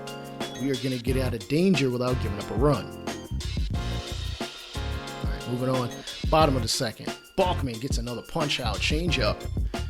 He's able to change speeds pretty well. Working fastball, working change up. But we're going to get in on the offensive end and get a base hit, though. As, yes, our pitcher is hitting in this because, again, the glitch carried over. Slider is going to get Pena yet another punch out. I told you. There was nothing I can do. No matter how much I tried, I could not put Ohtani at DH. I couldn't put anybody else at DH. So, that's how we got to play it. It's unfortunate, but whatever. We'll do what we got to do. Brian Cruz says, I ain't going to have no issue with this. He clings off of the glove. Damn, I thought he caught that. Runner coming around from third to the plate. The throw. Oh, no, he is done for, bro. Just stay at third next time. His arm's not the strongest, but you're not the fastest either. Come on, dude. Could have made a better attempt of a slide or something. And another punch out. Balkman not backing down. Third strikeout. Crow Armstrong grounded a first, and we will step on the bag and get through this third inning. Back to Pena facing Trout. Trout, chopper up the middle. Second base umpire going to move out of the way. Probably a smart idea. And Trout almost thought to go in the second, but let's hold your horses, you old man. Garcia, no, that is a bad call, and even he doesn't agree. Fifth strikeout, though. Oh, come on. That's a bad call. Anyways, runner at first. Balkman, another strikeout. This time again with the changeup. 4 strikeouts. Freeman, gonna hit one to shallow center. Trout able to chase it down. Make the play. 63 pitches. Not pitching too badly. Runner going from first. Pack fires to second. And, ooh, just in time. Got him on the fingernails. Get the out. 5th inning. Nope. Same Pack is going to walk as Kobe Mayo. Again, remember, Kobe Mayo, we got him as a waiver pickup. I don't know why the team that was letting him go is letting him go. He's pretty young. He's still pretty good, about an 83 over 84 overall. Maybe they had somebody better. Maybe they were logjam, as the AI is one to do, is have issues with team management. And Mariano Diaz is going to walk. Kyron Paris, ooh, hits a 2-seamer inside out, but it's a ground ball double play, and we get through the 5th frame in a tie ball game. To 6, Jones laces one to left field, giving us yet another base runner with nobody away. Brian Cruz again plays second. I believe he plays short too, and he's gonna bloop this one over first base and beyond into right field. Both runners are going to go 2 bases, and we've got 2 runners in scoring position as we try to get a second world championship. I'm bugging. And Trout is going to make sure that we are going to do so, or at least help to do so. A 2-run double to center field, because of course Mike Trout comes through in the clutch like that. This is what happens when you build a team around him. Anyways, here's somebody you might be familiar with if you've watched the Northern Lights series. Alek Manoah, a very good pitcher, coming out of the bullpen. Ooh, strikes out Zane Pack to stop the overflow. Right, Mike Trout with a double. Hopefully we've got more in us. We've got 6 hits to their 1. Can we finish this out or get some more offense for real? Dustin Watson coming in because, somebody's got to pinch hit for the pitcher. And he's going to strike out, unfortunately. Considered the future left fielder, or maybe right fielder, as he does have some power, but he's not going to be able to show that right yet. All right, bottom 7, Vasquez. Ooh, you know his delivery is disgusting. That 4-seamer, I think he's got a slider, he's got a changeup. His delivery is half the reason why he is so good. Of course, he's also worked with our pitching coach a lot lately. Another high 4-seamer, a rise ball in a sense. For those of you that watch softball, and this sinker, unfortunately, is going to get hit to right field. Ranger back at the track at the wall. It is gone. And the Brew Crew have cut the lead in half. It wasn't very big, but it is what it is. 2-1. As we get to the late go, and Brewers trying to get to a game number 7. Brian Cruz here in the 8th, 3-2. Hits the ball high and deep to left. It is going to get down, bounce up against a wall, and he will easily have a stand-up double here in the top of the 8th. All right, Mike Trout, 2 for 3, 3-2 count, and sinker. Oh, it's chopped to short, and unfortunately, it's not going to be enough to advance the runner. Wish he had hit it to the first base side. Would have had a better chance. Get us our 3rd run. You know I don't like close games. I like them, but I don't like them when it's got to do with the team that I'm messing with. First base, foul ball, and it's going to be a second out. Call on Kalenic. Check swing. Ooh, come on. You got to be kidding me. Bottom of the 8th. Strikeout. Bernardo Rosado coming in here as the setup man. Potentially just to close this one out. Andy Rodriguez, a very early swing on a changeup, and he pops up to the catcher. His pack is going to make the play. We are 4 outs away from our 2nd world championship, laced right at Baker at 2nd. Get out of the 8th. What can the Brew Crew do? Here in the late going. Well, offensively, we got to worry about ourselves, though. Pac, Mayo, and Diaz. Here is Mariano Diaz, 3-2. And he hits it high and deep to left. Oh, boy. The most clutch hit in Angels postseason history, if this is the stand-up. And probably rivaling Mr. Mike Trout's triple last year. He hits it deep. Oh, my goodness. Ooh, it's like a weight has been lifted off of our chest. We now have a 2-run lead.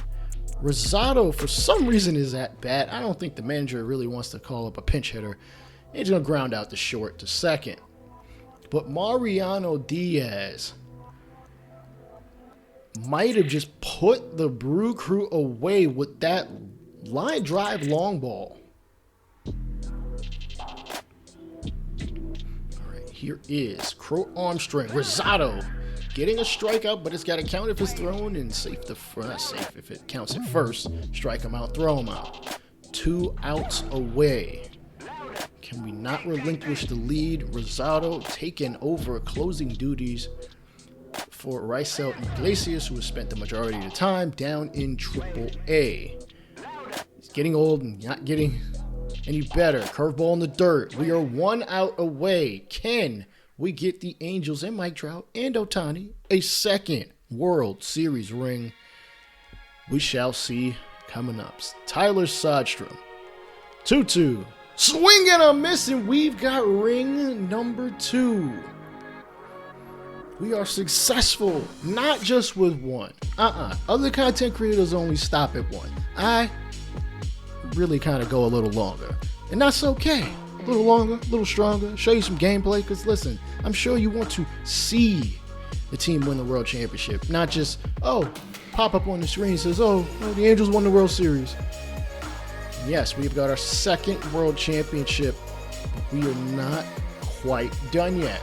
Trout still has, I think he has another year left on his contract. I could be wrong. I'd have to check that over. Nonetheless, drink some champagne, eat some California chicken pizza. Hell, get some, actually don't get any beer here. Somebody might try to lease it or something. We don't need that. Okay? We are the 2030 World Series champions, and because we won another one, we still have to defend it. Because it's only right. It's only right that we do so. All right, Sam Bachman, the player of the game. Brian Cruz, 3 for 4. And I had some issues with the audio again. So, again, Orlando Garcia finally gets his rightful World Series MVP. Mike Trout, actually, we're going to sign him to a 2-more-year deal. I might just cut it short at 40. And because, listen, he's probably not going to play a lot after this coming season. And in the following year, we have made the postseason. We did not win a division. So we are a wildcard team. We have to face the New York Yankees. We beat them, and we'll be taking on the Orioles, who I might have talked smack about earlier. All right, and in 5 games, we have defeated them 3-2, and we will take on the Tigers, whom we have already seen. We're up 3-1. We lose game 5, going on to game 6, and we will be in the World Series against the Diamondbacks. First franchise I did on this here channel. We will see if we can defeat them and get ring number 3. Lose game 1, win game 2, lose game 3, and game 4. Oh boy. And because of some technical difficulties, I had to sim. Actually, we played game 5. We ended up winning it.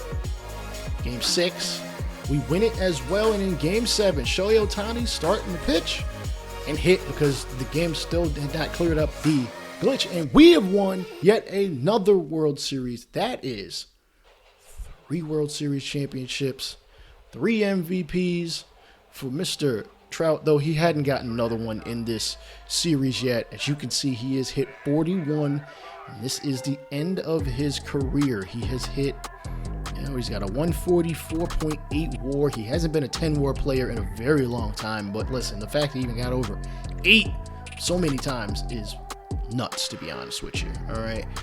What are we at? 533 in terms of home runs. Thought he'd get to 600. Kyron Paris also retires. And, of course, he is a Hall of Famer. Shohei Ohtani's contract is not up. And I think this team is in good hands. Check out any other rebuilds, any other content you see on this channel. Peace out.